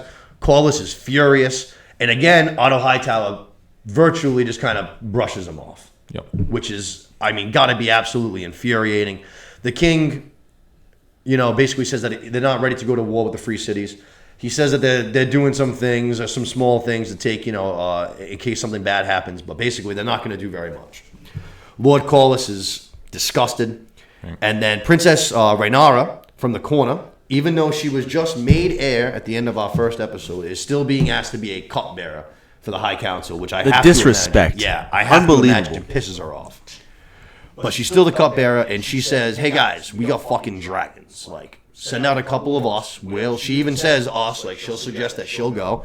Well, let's go hop out on our dragons. 3 of us will ride over there. We'll light all these guys up. It'll be no problem. Be a piece of cake. And again, in typical Otto Hightower fashion, because he's a cunt, he brushes her off and is like, oh wow, she's making sense. We got to get her out of here. Yeah. He could even sent Daemon and his dragon. Daemon probably would have done it, Yeah. Yep, exactly. But he instantly, well, you know what? So actually, I have something to kind of say about that. So he gets her out of there right away upon making a suggestion to basically do something about that. Now, we do not know. We assume that the free cities are putting the money behind the crab feeders crew to come to Westeros and start ravaging. Mm-hmm. But we don't know that. That's true. They do just kind of assume it. We just assume where do you think the ships come from? Now, I mean, I'm just saying, someone that keeps overlooking these guys, basically just throwing a hand at them like they're no big deal, and just continuously letting them move closer and closer and closer, is Otto Hightower. It's true. Now you're gonna tell me he's already suspect number 1 in my book, but right away I'm like, you know what? Who's to say this guy isn't funding these motherfuckers? Right. You know what I mean? Why is he letting these guys hang around and get stronger? He's already got his issues with Lord Corlys as it is. How do we know that he's not the one who's going there trying to weaken Lord Corlys? You know what I mean? Make Valerians look a little bit weaker. I think that's definitely what it is. Yeah, he's cool with it as long as he can keep making it seem like it's Viserys choosing it. Which is his exactly. That's Otto's MO. Exactly. It's like those subtle suggestions. So fucking Peter Baelish. So Littlefinger, just man. Directing his thinking instead of telling him what to do. He does. First episode, there was a ton of things that I pointed out that I thought were like, hey, suspect. Yeah. There is, I think, even more in the second episode. There are constant things where I could be wrong on them, but if you look at them from a certain perspective, look very sketchy. For sure. He's like a Tywin mixed with. Ooh, I like that. Like Littlefinger plus Tywin. I like that. Hand to the King's easy combo there. Yeah, I like that. So he suggested the princess, go basically do something else. Let's get her out of the room. Let the men talk. Again, being just belittled. Yeah, again. condescending. Yeah, again, just being belittled after you were just made the heir. Yeah. You're still just being treated like the same child that you were, just being the cupbearer. You know what I mean? It's not like now you're learning at the table. Like now you're the heir, so now you get a seat at the table. You can learn from your father still, but she's just being, treated like Arya was in fucking Harrenhal. Yeah, which is just shit. Yeah, there's a bunch of examples coming up too of her just not having the training that she should have. Like if anybody kind of just cared about her being the heir, she would know what to do. Yep. So it's suggested that she goes and helps pick the new member of the King's Guard because the King's Guard is lacking a man. And Otto Hightower, they mention, and the current head of the King's Guard, Sir Harold. Westerling. Harold Westerling. Who is, I don't know if you remember Westerlings from Thrones, but Robb Stark's wife. Jane Westerling. The one that gets shanked at the Red Wedding. So... Wow. That's the same family. I don't know if it means much, but yeah, it's the Westerlings. I would never have tied that together. Yeah, kind of obscure house. See that, ladies and gentlemen, right there. That's why he's here. Gives you some intrigue for sure. Definitely, definitely. So the two of them have assembled basically, a little crew of knights for them to pick one from as the member of the new King's Guard. So Princess Rhaenyra gets down there. She talks to a couple of guys and very quickly realizes that she's talking to basically schmucks. Yeah. So she's like, all right, why are you guys all just like 20 knights? Like, Otto's basically saying that, my mom died and right away we needed to, get the succession in line because we might be attacked. That the throne looks weak right now. So if the throne looks weak and we're worried about the succession and we're worried about the king and we're worried about all of this, wouldn't you want to have the most bloodthirsty savages that are battle tested and trained, ready to be there to try out for this last spot because you want your king guarded by the best in the realm? Yeah, this isn't a time for a political play. Exactly. It's time to protect the guy. So Princess Rhaenyra basically asks, who amongst you guys has real battle experience? Sir Christian Cole, who we've already seen from episode 1, stands up. He says, hey, I've got some battle experience. She right away, she goes, okay, that's all I need to hear. You've actually fought people. You've actually won in battle. That's what we need. Pick some. I think good, sound thinking. For sure. That's the kind of people that I would want making decisions if I was picking someone who's in charge. You know what I mean? You don't want schmucks out there. You know what I mean? Because they have cool fucking armor and shit. So right away, Otto's like, hold your horses. These other two families who have knights here that also want the spot, they are strong alliances to the throne. Right. And right away, I go, well, are they actually strong alliances to the throne, or are they strong alliances to you in case you decide you want to move on the throne? Right. I know that I'm looking at everything this guy does to a suspect lens, but that's just because I think he's a suspect. No, it's a good way to think. It's a good way to think. You know what I mean? I'm just right away, I'm like, come on, man. This is not the time for all this allegiance shit. Like, which one is it? You know what I mean? Do we want the fucking fighters, or do we want to have, a bunch, do we want the twins fighting for us? Cool, the Fraser here, sweet. Yep. What are they going to do? Nothing. They're going to die. They're bums. Right. There's political reasons to pick a, upstart guy from no real house too. Right. But for the king, that's true. It's just true. He's just doing his ploy, Yeah. like you're saying. And if you want to assure these alliances with these guys, there are plenty of ways to go about doing that. There are plenty of positions that you can give them in King's Landing that make them feel like they're important and respected. Right. You don't have to make them on the King's Guard, one of the 7 men that are protected to serve the King's defense at all times. Yeah, and are abstinent, can't pass on their family name, and it's like it's almost a tough role to be assigned to, Definitely. It's not like an easy life. Yeah, you're giving up a lot. Definitely. So I thought that was very suspect, like I said. Again, only, 10 minutes into the episode, and I already found 5 things that I'm like, Otto, you are a fucking snake, dude. You're a snake. Yeah, giving off some bad vibes. Big time bad vibes. But with that, Christian Cole ends up on the King's Guard. Like a good pick, I think. I'm looking forward to seeing more Cole. She seems like she has a little crush on him, maybe too. I think so. A little bit. They were checking him out at the tourney. Yeah. Which, I don't know. Why not? Go ahead, bang the King's Guard. Cersei used to do it. Right? All the time. They didn't really do much of that in the show. They kind of skip out on that, but Cersei's banging all those King's Guard guys a bunch of those times. That's true. Yeah, especially in the books. Yeah. I did skip out on all that, huh? So from there, we go to the King's Chambers. And we have my first what the fuck moment of the episode. Because something that I did while I knew what Otto was doing in the first episode by sending Allison up to the King's Chambers, I thought Allison was legitimately being like, I don't know what to say or what I'll do, and then I'll just bring him this book and say I'm sorry. I thought she was legitimately being innocent. Yeah. And the next thing you know, it's 6 months later, and they're still hanging out. I'm like, yo, what the fuck?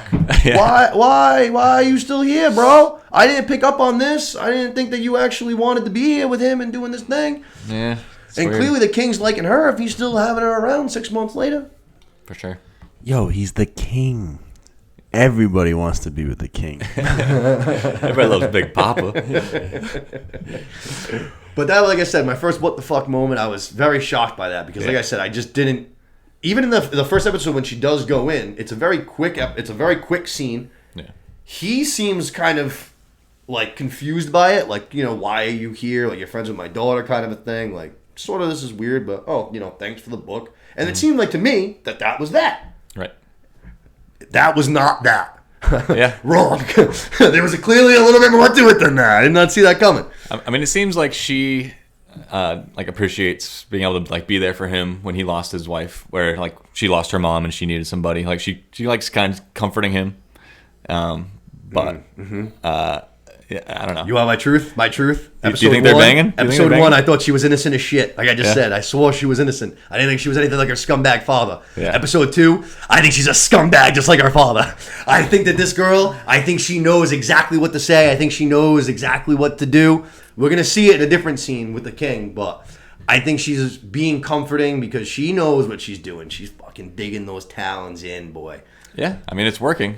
She seems a little reluctant in that she's being forced into it, but yeah, whatever she's doing, it's working. She wants the king. Yeah, I think she came around real fast. Once she's got it, she's probably gonna hold on pretty tight. Have it your way. Do it. The only other big thing to kind of take away was that at the end of the scene, the king drops a figure of a dragon, which is going to kind of play into things later on. But that's something that we should just note to mention. You know what I mean? Because like I said, it gives Allison an opening later. But that's kind of how the scene ends. Kind of a metaphor for Targaryen family starting to come apart a little bit, maybe. That's true. Yeah. Maybe, yeah. How fragile it is. The only other cool kind of thing was that because I didn't know what he was carving in that first episode there. I knew it was some extravagant thing. I thought it was actually just King's Landing, but it turns out it's actually Old Valyria, which I thought was pretty cool. Yeah, and he kind of described it all too. And yes, yeah. He mentioned some weird building too. It's like where the blood mages all. It like referenced some like kind of DNA kind of thing. I don't know. There's nothing about that in the book. Interesting. But like something about like being able to trace the lines, like with some sort of magic or science kind of thing. Well, like you said, we would love more magic. Yeah, and that's what they mentioned too, is that their power and magic was strongest at Valyria, closest to the volcano. That the highest ranked people lived highest up the volcano, and that's why Dragonstone's built on a volcano too. So magic and power are really strong. Yeah, that makes perfect sense. And like dragons are supposedly thrive more at Dragonstone than anywhere else. And yeah, they probably thrived even more on Valyria. Right. I got you. That makes perfect sense. Yeah, I got you. Like I said, I'd like to see more magic from the show, so that'd be cool to see. I hope so. So like I said, that scene ends, and then we go to a quick scene with the Princess Rhaenyra and Alicent Hightower, and they are, I don't know if they're in the Sept. It was a building that I couldn't really recognize. Yeah, so it is the Sept at the time, but it's before... The Sept of Baelor? Yeah, but Baelor's like 2 or 3 kings after where we're at. Okay, that makes sense. So yeah, I was gonna say because the Sept of Baelor, as we saw it, was like beautiful building, very extravagant, very nice to look at, appeasing to the eye. Where this one was kind of dark, kind of gloomy. Yeah, I guess this one was built like when Aegon took over Westeros. Okay, the Faith built it on their dime. And Alicent, I don't know if it's actually Alicent or the princess, but one of them bring up the idea of the king remarrying. It's like the first time that it's mentioned in the episode, right? Which makes her seem sketchy too. When you mention it, yeah. Mm-hmm. I think it is her that like that. She's already starting to try to plant those little seeds. Like, hey, I might be marrying your dad, and I might be your ma. How would you feel about that? Yeah. And you know what else she's doing in this scene? Like I was just saying that she does to the king. Is she's being very comforting, extremely consoling. She basically gets Rhaenyra to pray. She asks what she should say. But it's between you and the gods. Say whatever you want to say. Right. And she's just comforting her the whole time and just being very sympathetic. And again, like you said, I think it's suspect. Yeah, I do think she's her friend. I don't think that she hates the princess, but I think that there is a second moral to everything that she's doing. Right. You know what I mean?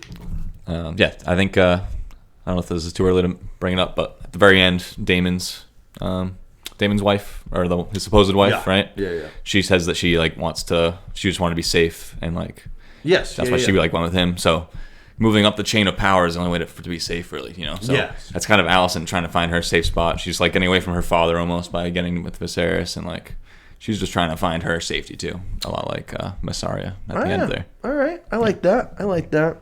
But that scene, like I said, not too much to take from it, but just her starting to plant the beginning seeds that hey, I might be trying to move in. You know what I mean? From there, we go to a very interesting what the fuck conversation.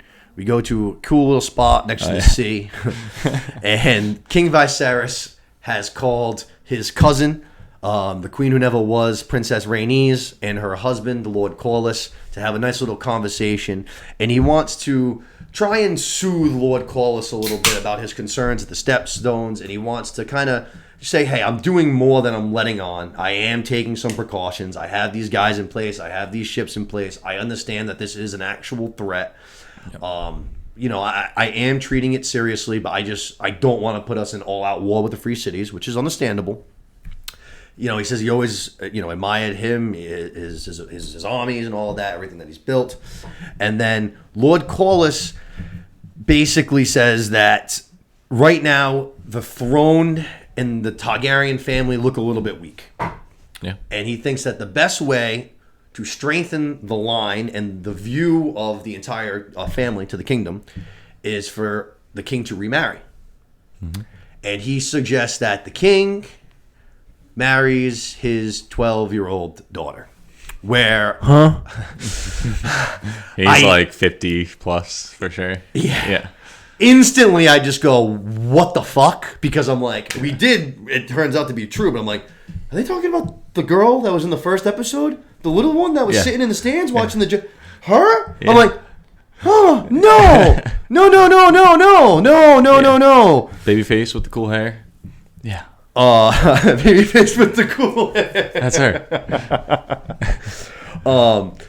But that I found to be, like I said, extremely like, what the fuck? Like, that sounds crazy. But basically, he explains that that's the best way to strengthen the house.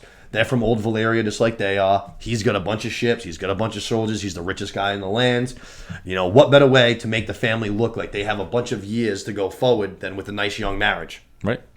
So from there, the king basically the conversation ends. But the one thing I did find interesting about that is that we find that Princess Rhaenyra, she's overlooking the whole thing, right? Yeah, Rhaenys is looking over. Yes. Yeah.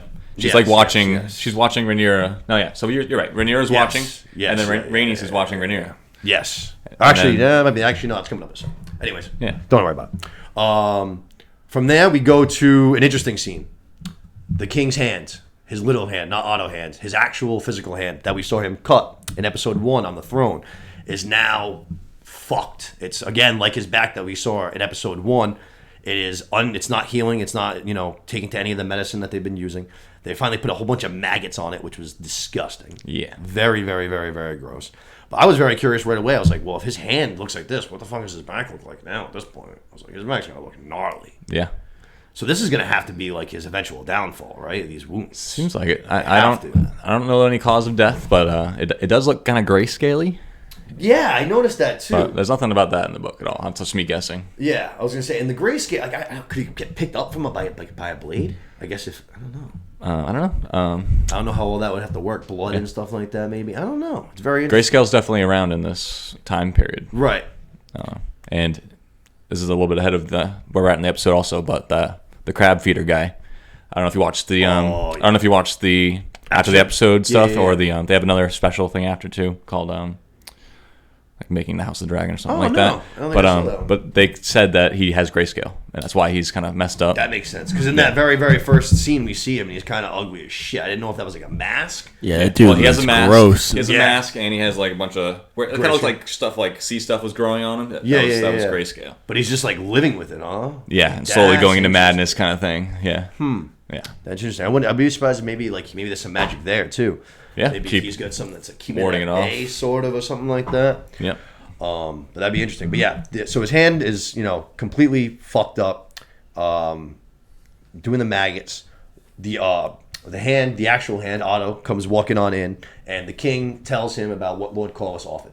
He offered his daughter's hand in marriage, and Otto basically just kind of like is not happy about it. Obviously, right away he's like, "Fuck off! This is gonna fuck with my plans." Yeah. And then B, he gives him this little sob spear, which is again him trying to dig his claws into the king, but he's just like, "Oh, I don't envy you, your grace, having to marry and replace your wife for the realm." Yeah. Just like Just dude, the soft fuck redirect off, to dude. exactly what he's. Fuck off, dude. He I know knows what how to you're manipulate doing. him. He knows him so well. Oh, he sure does, man. He has him in good. Yeah. Doesn't that suck? You're the king and you can't even decide who you want to marry? It does suck. Yeah. I don't envy you. Yeah. Like, just egging him on to do some shit that he wants to do instead of what he feels like he has to do. Exactly. Yeah.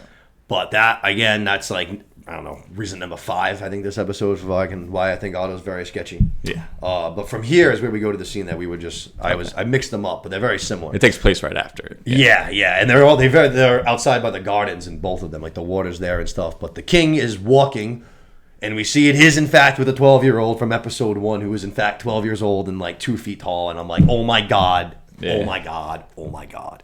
I'm like, this is so gross and wrong.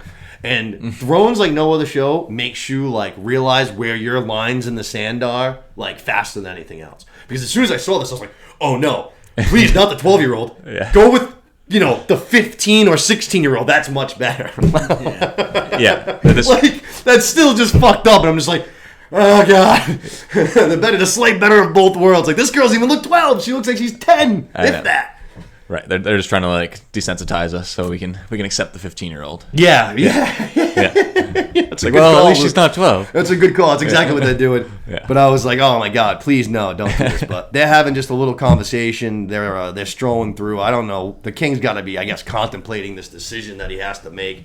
I have to imagine that he's really, really dreading it because basically she's only feeding him things that her parents have said that are all super, super weird. Yeah.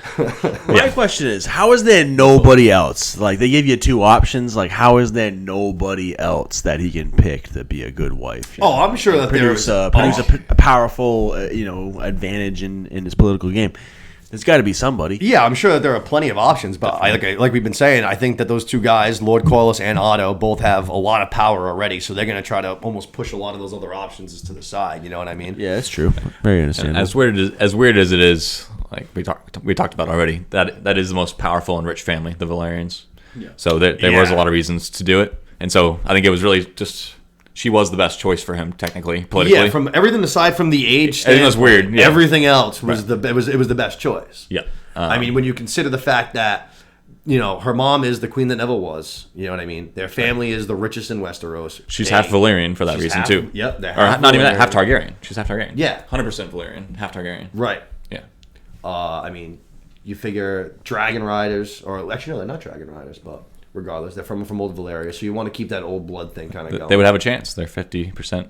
There you go. So you know what I mean? There was a lot of benefits. Plus, obviously, they have all the ships. They control the seas. You know what I mean? Mm-hmm. So, it would definitely make sense to try and appease that family, especially when it is your cousin. You know what I mean? I'm sure that he probably wants to do something for her after, like, taking the throne from her. You know what I'm saying? Not taking it from her, but winning it from her. Yeah. He seems like a good dude. I don't think he's like an asshole. I think he probably felt, not bad, but you know what I mean? Had some sympathy for her. But he's basically, has a conversation with her. You can tell that he's like, this isn't going to fucking work. Like, this is just fucking wrong. This whole thing is fucking weird. And then we find out that Princess Rhaenyra is actually watching this whole thing from above. And she turns, and the Princess Rhaenys, her aunt, has been watching her basically this whole time. And they have their first scene together where they kind of, or even on screen really together, and they actually kind of clash for the first time. Mm-hmm. Something that we're going to see, I think, a lot of probably coming down the road. But basically, the queen says that while this bothers her, which it should the queen that never was, right. She says that this obviously does bother her, which I hope so. I mean, she gets that giving her 12-year-old daughter away to an old man is fucking weird. This is, what they do. This is what kind of world that we live in. It makes the most sense. And she also says that no matter what, the men of Westeros are never going to let a woman seat on the Iron Throne. They've already rejected her before, which I thought was one of the best episodes. One of the best lines of the episodes. She says, no, they denied you. They bent the knee to me. Right. And I was like, oh, gangsta. Right. Nut slap. But then the aunt comes right back with a little uppercut of her own. She goes, oh, yeah, were they bending the knee to you when you were serving them cups at the High Council? And I was like, oh, yeah. Touche. Got him. Yeah, she did. But I thought that was, a real good scene between the two of them, and it made me very intrigued to see more from the two of them. Definitely. Yep, they're good back and forth there. It gives you a lot of the vibes of the old Game of Thrones that we love too. Definitely. Yeah. She's just salty that she was the queen that never was, Well, yeah, definitely. She has a right to be salty for sure. And that's why she doesn't want Rhaenyra to take over necessarily, because she wants it to be. The reason that she didn't get it is because of the men, not because of who she was. Right. If Rhaenyra gets it, then it's not just because of men. Exactly. It's because of her. Both, yeah. Yes, exactly. Yeah. Bang, bang, bong. Yeah, but, like I said, it's only been 2 episodes, and I've already seen some things, I think, from Rhaenyra that have shown that she can be a leader, like she can rule. But, we haven't seen much from Rhaenys. I actually said last week that I thought this week was going to be like a heavy Rhaenys episode because of how heavy the first one was for Rhaenyra. I thought it was going to kind of balance that out this week. And while she did have more scenes and she was on a lot more, she still wasn't that predominant in the episode. She didn't do too much. She'll come up. I'm sure. She's had a dragon since she was like a teenager, so I don't know why they haven't brought that up yet. But she has a big ass old dragon. That's pretty cool. The temperament of the dragon is that it's like lazy but vicious when woken. That's what the book says. That's probably because that's almost in a way kind of like how she is. She kind of she seems laid back and very quiet and composed. She has her husband who's like, see on the High Council, it has a lot of power. He just lets him do his thing. Yep. And she doesn't have to do too much, you know what I mean? Yep. But I feel like, if you start poking at her, she's going to fucking come at you, man. She's, like you said, Valerian, Targaryen, from old Valyria, got a dragon. She's got that fire in her, bro. She's going to come at you. Don't poke the dragon. Yeah. So like I said, that was an awesome scene. I really enjoyed that. At least the second half of that scene. I really enjoyed that little conversation there between the two of them. And like I said, definitely looking forward to seeing more of the two of them on screen together. I think it's going to be very interesting. From there, we go to the king talking to Alicent about the remarriage. And Alicent plays the king like a fiddle, in my opinion. Again, super comforting, super calming, super sympathetic. Almost not flirtatious, but she was, she wants the complimenting king. him. Basically, she'll find yours as easy to talk to as I do. Yeah. It's such a slow play. Like It is a it's slow like play. in poker when you just drag the guy into the pot, just like just get you a little more committed, a little bit more committed. Definitely. Not like blowing you away with any of my tactics here, but then got him by the balls. At first, because she doesn't know, she asks, is there do you have a match yet? Is there someone that they're suggesting? He tells her, and she's just like, right away. Actually, they show her going to her nails again for the first time in a while, but right away you can tell that's fucking pissing her off. She starts digging at her nails, and she nails it, though. She's like, oh, I'm sure she'll make a lovely bride. She'll be great and kind and lovely, and she'll treat you great. Right. It's just like, oh, bitch, I see what you're doing. I know who your daddy is. Yeah. I don't trust it. And then to end the scene, she, as we mentioned earlier, she now replaces the broken figure that the king dropped, the dragon that broke, gives him a little gift, which another way, just kissing his ass, kind of getting close to him. For sure. And trying to mend the family back together, right? Broken family. Yes. She's the piece that's gonna reignite the Targaryens or whatever, right? I like that. Get some more Targaryen babies. I like these metaphors you're throwing out here. Trying. These are good. These are good. I like these a lot. Thank you. You always see them after the fact, like Yeah. But they're always sprinkled through Thrones. They love that shit. But even that's, I almost, a little bit like the king kind of too, almost kind of like feeling her out by like mentioning it, like, hey, like they want me to marry somebody, like, what you think? Right. I know. Just the slow play, man. Just non-threatening. For real, yeah. From there we go to the High Council, and we find out that Daemon, which I'm thinking is through these tunnels that we've already seen him use in episode 1. Lord Varys told us in Thrones that the Targaryens built these things themselves, and they knew every square inch underneath King's Landing. Yep. He was able to sneak past 50 guards and steal the dragon egg of Balon, who was the son, the heir for a day, the baby that just died in episode 1. He stole the dragon egg. He took it back to Dragonstone, which he's been basically holding as his own for the last 6 months. He was, at the end of episode 1, he's sent off to the Vale. He just says, fuck that. I'm going to Dragonstone. Takes Dragonstone for his own. He's holding it with the gold cloaks. And now he's written a letter. He said that he is taking a second wife, who is the whore from the brothel that he took with him, that she's pregnant with a baby, and that the egg is to go, in the baby's crib as the Targaryen custom. Yeah. He also invites the king to the marriage, which Yeah. is in 2 days. Yeah, just throwing a hissy fit and trying to get his brother to come talk to him. Yeah, which I thought was awesome. Awesome. I would have loved to have seen a quick, even if it was like 2 seconds of Daemon sneaking in the fucking, just sneak and walk right by everybody, just grabbing the egg and just like piecing. Yeah. Some little like back door, you know what I mean? Yeah. That would have been awesome. I mean, it seems like they just let him through. He's like, he walks in, he's like, I'm taking an egg. They're like, no, you can't. He's like, are you going to stop me? Yeah, that's true, like, too. no. I mean, I guess he could have just done that. There's no bloodshed or anything. They just Like I kinda- said, I took it he was using those tunnels again, because we already seen him used it once, and just because I like the idea of the tunnels, they said the Targaryens built them. Right. And To he me, I left get the the note or impression- whatever, too, to say it was him. Yes. You're right. Yes, Maybe they good didn't see call. him do it. Good call. That's right. They did say that. That's right, because he left a note. All right, so you're probably right. But I like that. Sneaky. That would have been fucking cool. I also think that that's going to come into play in this show. If it is, that's going to come into play a lot, I think, in the show, these tunnels and shit. For sure. But the king is furious. Even Princess Rhaenyra is pretty furious because it's her baby brother's egg that he took, the one that she picked herself out for him. Right. Dreamfire. Yeah. Which seems like it has some new significance with the way they're retying the Targaryen dreams. Yup. To like the downfall of everything. All right. It does nothing like that in the books either. It's all new. Interesting. That the show's introducing, but Dreamfire, like who named that thing? Like who's having these dreams? Yeah, cool name for sure. And, I like how they do all the eyes as Y's too. I noticed that with the subtitles. I like that. It makes it look a little bit cooler. Yep. But that is interesting. Yeah, I didn't like take anything away from that just because I hadn't heard that name before, the Dreamfire name. But yeah, and so we'll see who gets that dragon because they took it back. yeah. So from there, like they said, the king's all pissed off. Otto is basically volunteers, which I was shocked. Otto volunteered to basically go into fucking combat. And he said he was going to go to Dragonstone because it's too dangerous for the king to go. So we skip to what I think is the best scene in the entire episode, I would say, no. First takeaway, beautiful scene. The way it was shot was fucking sick. We go to Dragonstone. Yeah. Otto's there with his troops. Damon meets him on this awesome bridge. You got smoke, clouds pouring over everything. That's actual, like the capital, I guess, of Dragonstone's like in the backdrop behind you. They're just on this bridge. Looked awesome. Looked wicked sick.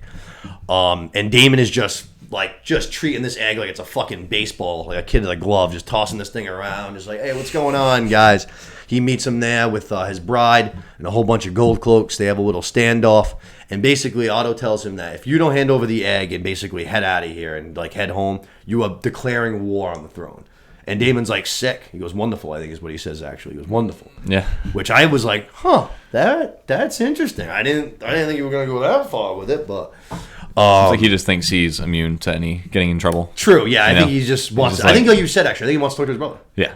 I think he's pissed because he asked why the king isn't fucking here because that was clearly what his goal was to get the king. He doesn't want to talk to Otto. He hates Otto. We find out he's not even planning to marry the girl or anything. Like, True. she didn't even know that. Yeah. Also, that's And probably not why pregnant. Otto volunteers to go is because he doesn't want the king to be able to talk to Prince Daemon fucking like alone. Because if the king leaves, the hand has to sit on the throne. They can't leave together. Yeah. So if the king leaves to go talk to him, now Daemon can basically dig his claws into him as much as he wants, get into his ear, convince him of anything, and Otto can't do shit about it. Right. I bet you that's exactly why he volunteered. Sketchy reason number 6. Yeah. Wants everything to go through him. So right after, basically he says good, like Otto's like, all right, dude, like you really want to do this? Like it's going to lead to your death. And Damon's like, yeah, yours too, bro. And then all of a sudden, Caraxes shows up, lets out the screech that we were talking about earlier, and just like makes all of them shit their pants. Even Sir Criston Cole, recently King's Guarded, he's there. He actually gives a nice little jab, verbal jab to Prince Daemon, reminds him that he knocked him off his horse. But then when he sees that dragon, boy, does he shit. He changes his expression real quick.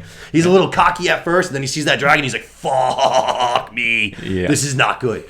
That dragon is massive, too, man. They make his head look big because of like the worm thing like you were saying, but in a second, or actually not really in a second, but...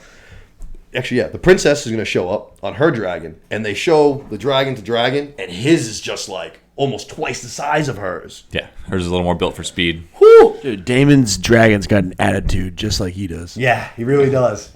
In the first episode, when she lands, though, in that opening scene, she says that it's almost as big as Caraxes. And almost big enough to fly, too. Yeah, So I it's, mean, it definitely wasn't small. Not like half, but by almost, no means. yeah. But it's getting there. that But thing yeah, was more speedy. And yeah, Caraxes is the second biggest one. big boy, man. Yeah. But yes, like we just said, again, awesome cinematography. Princess Rhaenyra shows up with her dragon, but she literally, you see it coming from underneath the clouds. It's almost like it's underwater. Yeah. And then it comes out from the clouds, and in just awesome scene. She lands. They do a still shot of her that looks just like Princess Daenerys on the back of hers a couple of different times. Mm-hmm. Awesome like tie. And then she hops off. She goes over to Otto. Otto's like, yo, what the fuck are you doing here? She's like, I'm here to get the egg without bloodshed. And boy, is that exactly what she does. Yeah, she's sassy, too. She sure is. He's like, escort the princess back to her dragon. She's like, you guys better let me be. My dragon takes it a little personally. Very protective. Yes. Basically, like, dude, just because I'm here to help you guys, don't get it twisted. Yeah, like, no, you come at me, dude, I'm king gonna shit. Yeah, I'm king shit. For real. Yeah. We're not at the High Council chamber anymore, dude. Remember who you're talking to. Yeah. But she was awesome. I thought she carried herself exactly how, like, a dominant Targaryen should carry herself. She carried herself like her uncle would carry herself. You know what I mean? That's why it worked. Exactly. So she goes right over to him. She basically gets him to admit that, like you said, he's not getting married tomorrow or the day after, and his wife is not, his girl is not pregnant. Yeah. So she's able to break that down real quick. Again, just to show that Daemon was clearly trying to get the king there just to talk to him. He was just saying whatever he needed to say. But basically she says, you're all upset, you're here, you're doing all of this because you want to be the heir, and now I am. So she's like, I'm right here. Like, if you want to fucking be the heir, kill me right now. Go ahead. Just take me out and do it, and you're all set. You get everything you want. Yeah. And he Call the just... bluff. Yeah. And more poker. He just turns his back to her, walks away, tosses her the dragon egg, Yeah, that was sick. and is like, "Yeah, no, it's not you. I love you. I'm not gonna fuck with you." He's just looking And he for respects he's looking for attention at the end of the day. That's what that is. Yeah, no, he definitely he sees her as an actual like family member. Does he maybe also want to bang her? We might get there. I don't know yet. But he definitely like actually fucking cares about her and like really looks at her as like a family member. You know what I mean? Yeah, and respects her strength in that Definitely, situation too. definitely, yes. Not a lot of people are on his level for how. I agree. Assertive I think the way that she carried herself, the way that she talked to him, it was very the same thing as episode 1, even in the throne room and stuff. She doesn't back down from him or anything like that. She talks right to him just the same way, and I think he respects that. You know, Definitely. So everything went exactly as planned, like just like she wanted it. She was able to get the egg. They were able to take off. No bloodshed. Prince Daemon does not leave, though, of course. He's like, fuck that. He's going to stay right where he is on Dragonstone. He's going to keep the seat warm for whoever's coming, Yeah. whether it be her or somebody else. Right, because it's her seat technically as the heir to the throne. Yep. And then we go to a quick scene that I didn't take much away from, but it was him with his girl, brothel, whore, whatever you want to call her. Right. But they have a quick conversation. The only thing I guess I would take away from is that she reminded me of Shay a lot in this moment. Yeah. She looked a little bit like her. Big time Shay vibes, especially just the sense that I got the vibe that she might cause problems down the road, I guess. Yeah. She was kind of like, she's like, oh, I'm here, like, I like you and stuff, you know what I mean? But at the end of the day, like, if you fucking cause me issues, like, I'm going to take care of you. Yeah. No, You know what I definitely. mean? Yeah, and she's Very the much Shay vibes. the up jumped hooker kind of thing. Yeah. Yeah. But also, I got some vibes of Stannis and Melisandre too, because they have all those scenes together in Dragonstone. Oh, yeah, Same kind of setup. That's a good call, actually, yeah. And Stannis is the spurned brother. He should have been king. True. Daemon, same thing. He should be heir. But same idea. Good call. So it's a little similar there too. Yeah, that's a great one. Yeah, no, definitely. And she's from Essos. She's not like doing red magic or whatever. Yeah, right. But, So same, it's a little bit similar. from there, free cities and shit. Good shit. Yeah. That's a good call. Yeah, I didn't even think of that. From there, we go to the king asking for advice for the last time, I believe. Yeah. He goes and he talks to, I don't know his name, another member of the High Council. He's not the Maester. He's not Lord Corwin. I think he's the Master of Whispers. Oh, is he? I think so. Oh, no shit. That's pretty cool. Something strong, I think. I didn't even know that they had like that title before. I thought Varys was like the first. They've like, jumped over him. Oh, that's what it is. He has a name similar to Varys. I think it's like Larys or something. Huh. Like, No shit. Like Larys Strong. Yeah. I'm pretty sure. Or Larry's. The king lays out again the same exact proposition, the offer from Lord Corlys to marry his daughter. And this guy says, listen, like, actually exactly what we said. Aside from the age standpoint, everything else about this marriage is ideal. It gives us the most security. It gives us the most power. It secures our alliances. It's a good move. Basically says that she'll mature and, she'll eventually come of age and it'll, it is what it is. King just seems like, takes his advice for what it is. And then he is disrupted because Princess Rhaenyra has just come back and he finds out that she just came back from Dragonstone and he is furious. So from there they go to, I think it's either his chambers or her chambers. They have a quick conversation. The king's upset, but, she is super calm, super cool, super collected, doesn't lose any of her fucking composure at all. Just asks to sit down, takes a seat, and just goes, I got the dragon egg back like you wanted, without bloodshed like you wanted, and I don't think your fucking asshole Otto Hightower could have done that. Yeah. And as soon as she says all that, he kind of changes his tune right around. He kind of smiles. He's like, shit, you know what? You're right. I forget how much you and him are alike sometimes. Him and her and Daemon are alike sometimes. Called him out for sure. Like, laid down what actually happened and let him know. Yeah. The fact that you're losing your shit, like, you don't, like... You should be thanking me, not giving me shit. Exactly. Like, do you really think... Like, he questioned his brother's ability to hurt him. Like, do you really think he's going to hurt me? Like, you already know that we're close. Do you really think that Daemon's going to hurt me? Like, no. Come on. I did what needed to be done in the most efficient way that it could be done. Yeah. So it was about to escalate a lot. Exactly, she wasn't there. Everyone was drawing swords. We're about to fucking lit all those guys up. They're going to be burnt to death. You're going to be down 2 Kings God. You're going to be down a hand and, like, 20 knights. Right. You know what I mean? The king, then after that, like I said, he changes his tone a lot because she like stands up for herself. She really, holds her composure. Like I said, I think that he is, kind of proud. And then he quickly changes topics and he says that, he is mourning her mother, still a lot. Right. it's 6 months later. He's still, very distraught. He says something along the lines that, the Red Keep will never feel the warmth that she gave it ever again. Mm-hmm. And he basically kind of starts to hint at his need to remarry, the king's duty to remarry.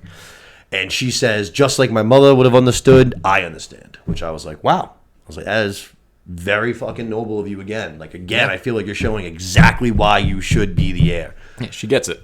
Exactly. Yeah. And he even says as much, I don't know how true it is and how much we can take him for his word, but he says that this isn't going to affect you, that this isn't going to affect your heir status. And all we're doing is we're securing the line.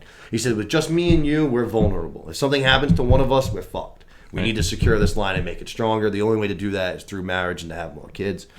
She gets it. Now, when she gets it, I think very much so, based off of what she saw in the garden, that he is going to be marrying Lord Corliss's daughter. Yeah, Lena. Thank you, Lena. I think that between her seeing it with her own two eyes, and the fact that, like we've said, it makes the most sense. She's a smart girl. I think she can put those pieces together.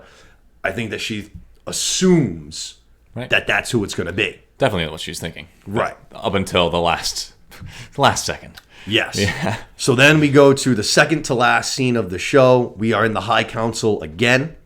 And we find out the king has sat down everybody. And as soon as the show was on for the first time, as soon as we saw the room, we saw it from the king, from the back of the king, towards the room, the whole POV. And I saw fucking Allison Hightower standing there in the room next to her dad. I was just like, oh, well, fuck off. I was like, why is she here? Yeah. There's only one reason why she's in the room. And sure enough, the king says, hey, guys, I've decided to take a new wife. And in super dramatic fashion, which I find even more insulting to Lord Corliss, that he had to sit here and hang on his seat for fucking 10 seconds. Yeah. He announces that he's going to be marrying Lady Allison Hightower. Boom. So all of her comforting and scheming and her dad's scheming has all seemed to work off. She is going to be the new queen. Lord Corliss is furious. Yeah. And it turns out that we go over to Princess Rhaenyra, and she looks distraught. Not furious. She looks sad. She looks like she's about to, cry. She looks very, very, very upset. Yeah, her best friend's about to be her stepmom. Yeah. Now, is that it? Or is it something that we mentioned in week 1 that she might have some romantic feelings herself for Lady Allison? Well, maybe. You know what I mean? Yeah. Could be, for sure. It could be a bit of definitely both, what too, Kalo obviously. said. It could be a bit of both, emotions, you know what I mean? Yeah.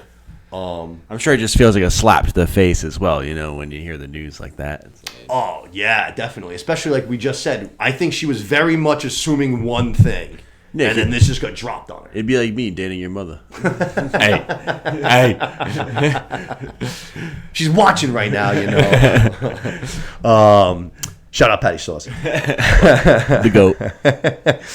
But she ends up storming out of the room. The king says, I think Rhaenyra, and she doesn't answer. She doesn't say anything. She just storms right on out. Corlys too. Yeah, they both out of there. They both storm on out. The king is marrying Allison, and from there we go to our closing scene, which I thought was awesome and really set us forward for what we're going to be doing, I think, next week probably. But Lord Corlys is explaining his come up in Westeros, how he got to where he is. And we're not seeing who he's talking to until he finally finishes and it comes full circle, and it turns out he's talking to Prince Daemon. Yeah. He says that he thinks they are cut from, the same cloth, that they've had very similar stories, that they're sons that were overlooked. He explains the problem that is escalating on the Stepstones with the crab feeder and his men, and how they're, knocking down his ships, and how if any more ships in these trading routes fall, it's going to be the end of his family line, basically. And while I am explaining this to the king, they're just overlooking me, and they're going to be planning fucking a wedding now. This is bullshit, you know what I mean? Mm-hmm. So I can see why he's very pissed off. And basically, 2 things I would say to take away. Daemon says, don't talk about my brother like that, which I thought was interesting. I'll talk about the king however I want, but you don't talk about him like that. Which again shows that he is still about his family. Even though he might not go about it all the best ways sometimes. He is a Targaryen, and he wants the best for the Targaryens at the end of the day, I think. Yeah. And then Daemon basically Corlys asked Daemon to join him in taking care of this problem on the Stepstones. He thinks it'd be good for him to prove himself to the realm. Right. Prove that, he should be the heir, that he's a good guy, that he's willing to do what's right, he's willing to go fight for the country and all of that. And They go to the crab feeder. He's looking just disgusting, which we're going to see him, I think, a lot next week. Yeah. But it seems like we're going to go and get the stepstones back, which should be pretty fun. Yeah, they've been teeing up the crab feeder thing a lot. That was like you said, it was like the first line in episode 1. Yep. We go into the small council and Corlys is talking Mentions about it him. right away. And then it's the first scene in episode 2. Yep. And then it's the last scene in episode 2 also. What a brutal way to die by eaten alive by crabs. Yeah, that is brutal. That is rough. I know. Yeah, that is brutal. One of the And guys is still alive. They show like a lot of like they kind of do like that pan out, and there's just like all those wooden poles. So you have to imagine there's like a guy like- to every single pole. You And know they're what like I mean? crucified Yeah. to him. Yeah. It's not like you're getting roped to it. Yeah. Just slowly over days' time, just getting slowly eaten alive by crabs. That's just absolutely brutal. Seriously, you bring up an interesting point though by saying that though. I didn't actually like think about that. That's how they start episode 1 and how they start episode 2. That's how they end episode 2. Yeah. So this problem is going to have to like create more chaos, I think, than just like the stepstones kind of a thing. Which makes me actually double down on what I said earlier. I think it's Otto Hightower behind this motherfucker. I think he's the one about it, and I think he's going to go down. He's definitely not trying that hard to put him my way. He doesn't want to send dragons to squash him. Exactly. So it's all sketchy. Exactly. So it seems like that's when we're going to be headed next week. We're going to go on to the stepstones. And the little, like the on next week preview, they show like, Daemon and Corlys like in battle. They're in, in suits of armor. They're fighting, shields clashing, all that shit. Yeah. And then you see a dragon like real quick fly over the top. And I like said to Lois, I was like, I don't think that's Either one of the two. No, I don't think. I think it's Princess. I think it's yeah? Rhaenyra. Oh, cool. I don't think it was the big red one. It didn't look like his features and stuff. It looked more because it looked just like it was like a shadow shot, and it just looked like a normal looking dragon. You know what I mean? Right. Whereas he's the freakazoid. Yeah. Right. And I was just like, I bet Rhaenyra comes in here again and fucking saves the day. That could be. Could be Rhaenys too. Like I said, they're gonna show her That her dragon. would be sick. She's got the old one, the old lazy one. That would be fucking awesome if it was Princess Rhaenys. Yeah. That would be very, very, very cool. I didn't even actually think of that. And then there was, they were bringing up the other dragons during this episode. The little girl, Lena, was asking about Vhagar. Yeah. Actually, that was something that caught my eye, actually, in my ear, or whatever you want to put it. I never heard about that dragon, and then they just said that it was basically living on its own. Yeah, so it's the last one of the 3 dragons that's still alive from the original conquest. Wow. There was Balerion, Meraxes, and then this one, Vhagar. That was one of the sisters of Aegon Road. Interesting. And so it's the last creature that lived on Valyria. I'm very curious to see if that. I don't know if you know or not, but that's something I'm curious to see if that dragon comes into play. If it comes into play by itself, if it comes into play with a rider. Mm-hmm. I don't know. That intrigued me though. I did notice that. I was like very, very intrigued to see if we're going to see more of that. Yeah, I think they're plugging something. That would be very cool. But that pretty much wrapped up the episode. Like I said, strong episode. Didn't have a ton of action, but it was a lot of what Thrones I think is, which is, character development, plots. It's moving pieces around. It's moving people around to where they need to do. And it's kind of creating these fucking sparks that are eventually going to explode into, massive, massive events. Yeah. But I can't wait for, the rest. I can't wait for episode 3. Episode 3 looks like it's going to pick up. Yeah, and I feel like the pace is already way faster than Game of Thrones first season, Yes. And so it's, like I said, it's still setting up, but it's already rolling as well. It looks like we're going to be doing another skip forward for episode 3, too, because in the preview we saw that the king is already having a baby with Lady Allison. Okay. So that looks like that's got to be at least 9 months, and the baby already looks like it's kind of big. It's wearing clothes and shit. So yeah, I think we're going to have maybe almost a year jump from episode 2 to 3. Nice. Yeah, I think they said that they're going to switch from the young actors to old actors right in the middle. Okay. After episode 5. That makes sense. I can see that. I'm not sure what age they'll do that at, but I'm also thinking one thing that I am curious about is if it is going to be a year ahead from this episode to the next one. I want to see what the hell the king's hand looks like. I want to see what the king's back looks like. Another year after this, dude. It is cool. I mean, who knows what he could look like? Not a lot of stories are told that way either. Yeah, true. You don't see a lot of time lapsing like that. No. In between scenes. I think it's just because they're just trying to. It's such a large story and it's encompassing so many years that they're just giving us the stuff that we need and just going and going, which I think is great. Let's go. Let's bang, bang, bang. Let's keep it moving. You know what I mean? I agree. But actually, episode 5. Now that you mentioned that, that was actually the next time I was going to ask you if you wanted to come back in and shoot it. It was going to be for after episode 5. Anytime, brother. Let me know. Perfect. So I would say let's pencil that on. Yeah, in. I love having Luke here because he just gives me so much extra knowledge about what's going on. Yeah, no, he really does. I He's great. appreciate it. So. He is great. It's great to have you here. I love having you here. So A little technical sometimes, maybe. Nah, you kidding me? I love it. Yeah, you give us a lot of. No, good you give me stuff. so much extra insight to what's going on. You also- Because I don't personally read the books. Like I don't know about you guys, but I haven't read the books. So Luke going into depth about it is absolutely clutch. Because otherwise, I wouldn't know a lot of this information unless they show it in the show. So You also put a lot of things together that, like for instance, I didn't like even just the crab feeder thing at the beginning of both episodes and stuff. Yeah. That was a good catch. Definitely going to be main character, I think. Yeah. Or at least at first, that's what Damon and Corliss are doing now, right? Yeah. They're going after him. So True. At first, I very much thought it was. I was kind of almost with the King and Otto, to be honest. In the beginning, I was kind of like, yeah, whatever, dude, some crab feeder guy, cool. Yeah. But now that we have to saw him fucking crucifying people and stuff like that, the crab's actually going to work. A little bit more intimidating now, and he's clearly moving up. You know, he's got the whole stepstones now, which is right outside of the Free Cities, but still a little ways to go. But I'd like to see some sea battles. That would be fucking cool. I'd like to see the Dornish get out there on them ships and fucking. Yeah, I think we're gonna see that too. That would be cool. I'd like that. I like the ship battles. That was one of my favorite things from the end of the Game of Thrones thing there. That was cool. But with that, I think that's going to be pretty much wrapping it up for us. I hope all of you guys really enjoyed the episode today. Please share this around. Just hit that button. Share it. It means a lot. The more eyeballs, the better. We want to get these views up. Leave a comment, subscribe, rate, review. All of that stuff really helps. I wouldn't ask you guys to do it if it didn't. You know what I mean? It really does help the show. That's the only way that the show's going to really get bigger is if we can increase our audience. Yeah, and all I can say is being here, I can see that Nick puts in a ton of work for this. So we do truly appreciate you guys sharing this stuff and giving us some views. So thank you. Thank you, Los. I appreciate it. I appreciate you guys for both coming on in today. I thought we had another awesome episode, so thank you guys both for being here. I couldn't have done it without you guys. no problem. And we'll definitely be back in here soon to chop it up. Like I said, episode 5. You know what I mean? We get some things in the works in the next couple of weeks. You're gonna meet my other friend Ledoux next week. I think we got a lot to do next week. Lord of the Rings coming on Friday, so get ready for that. House of the Dragon, She-Hulk. Let's go, baby! So much to watch. Enjoy it all, and happy watching, huh? Have a good one, boys. Take care. Night, everybody.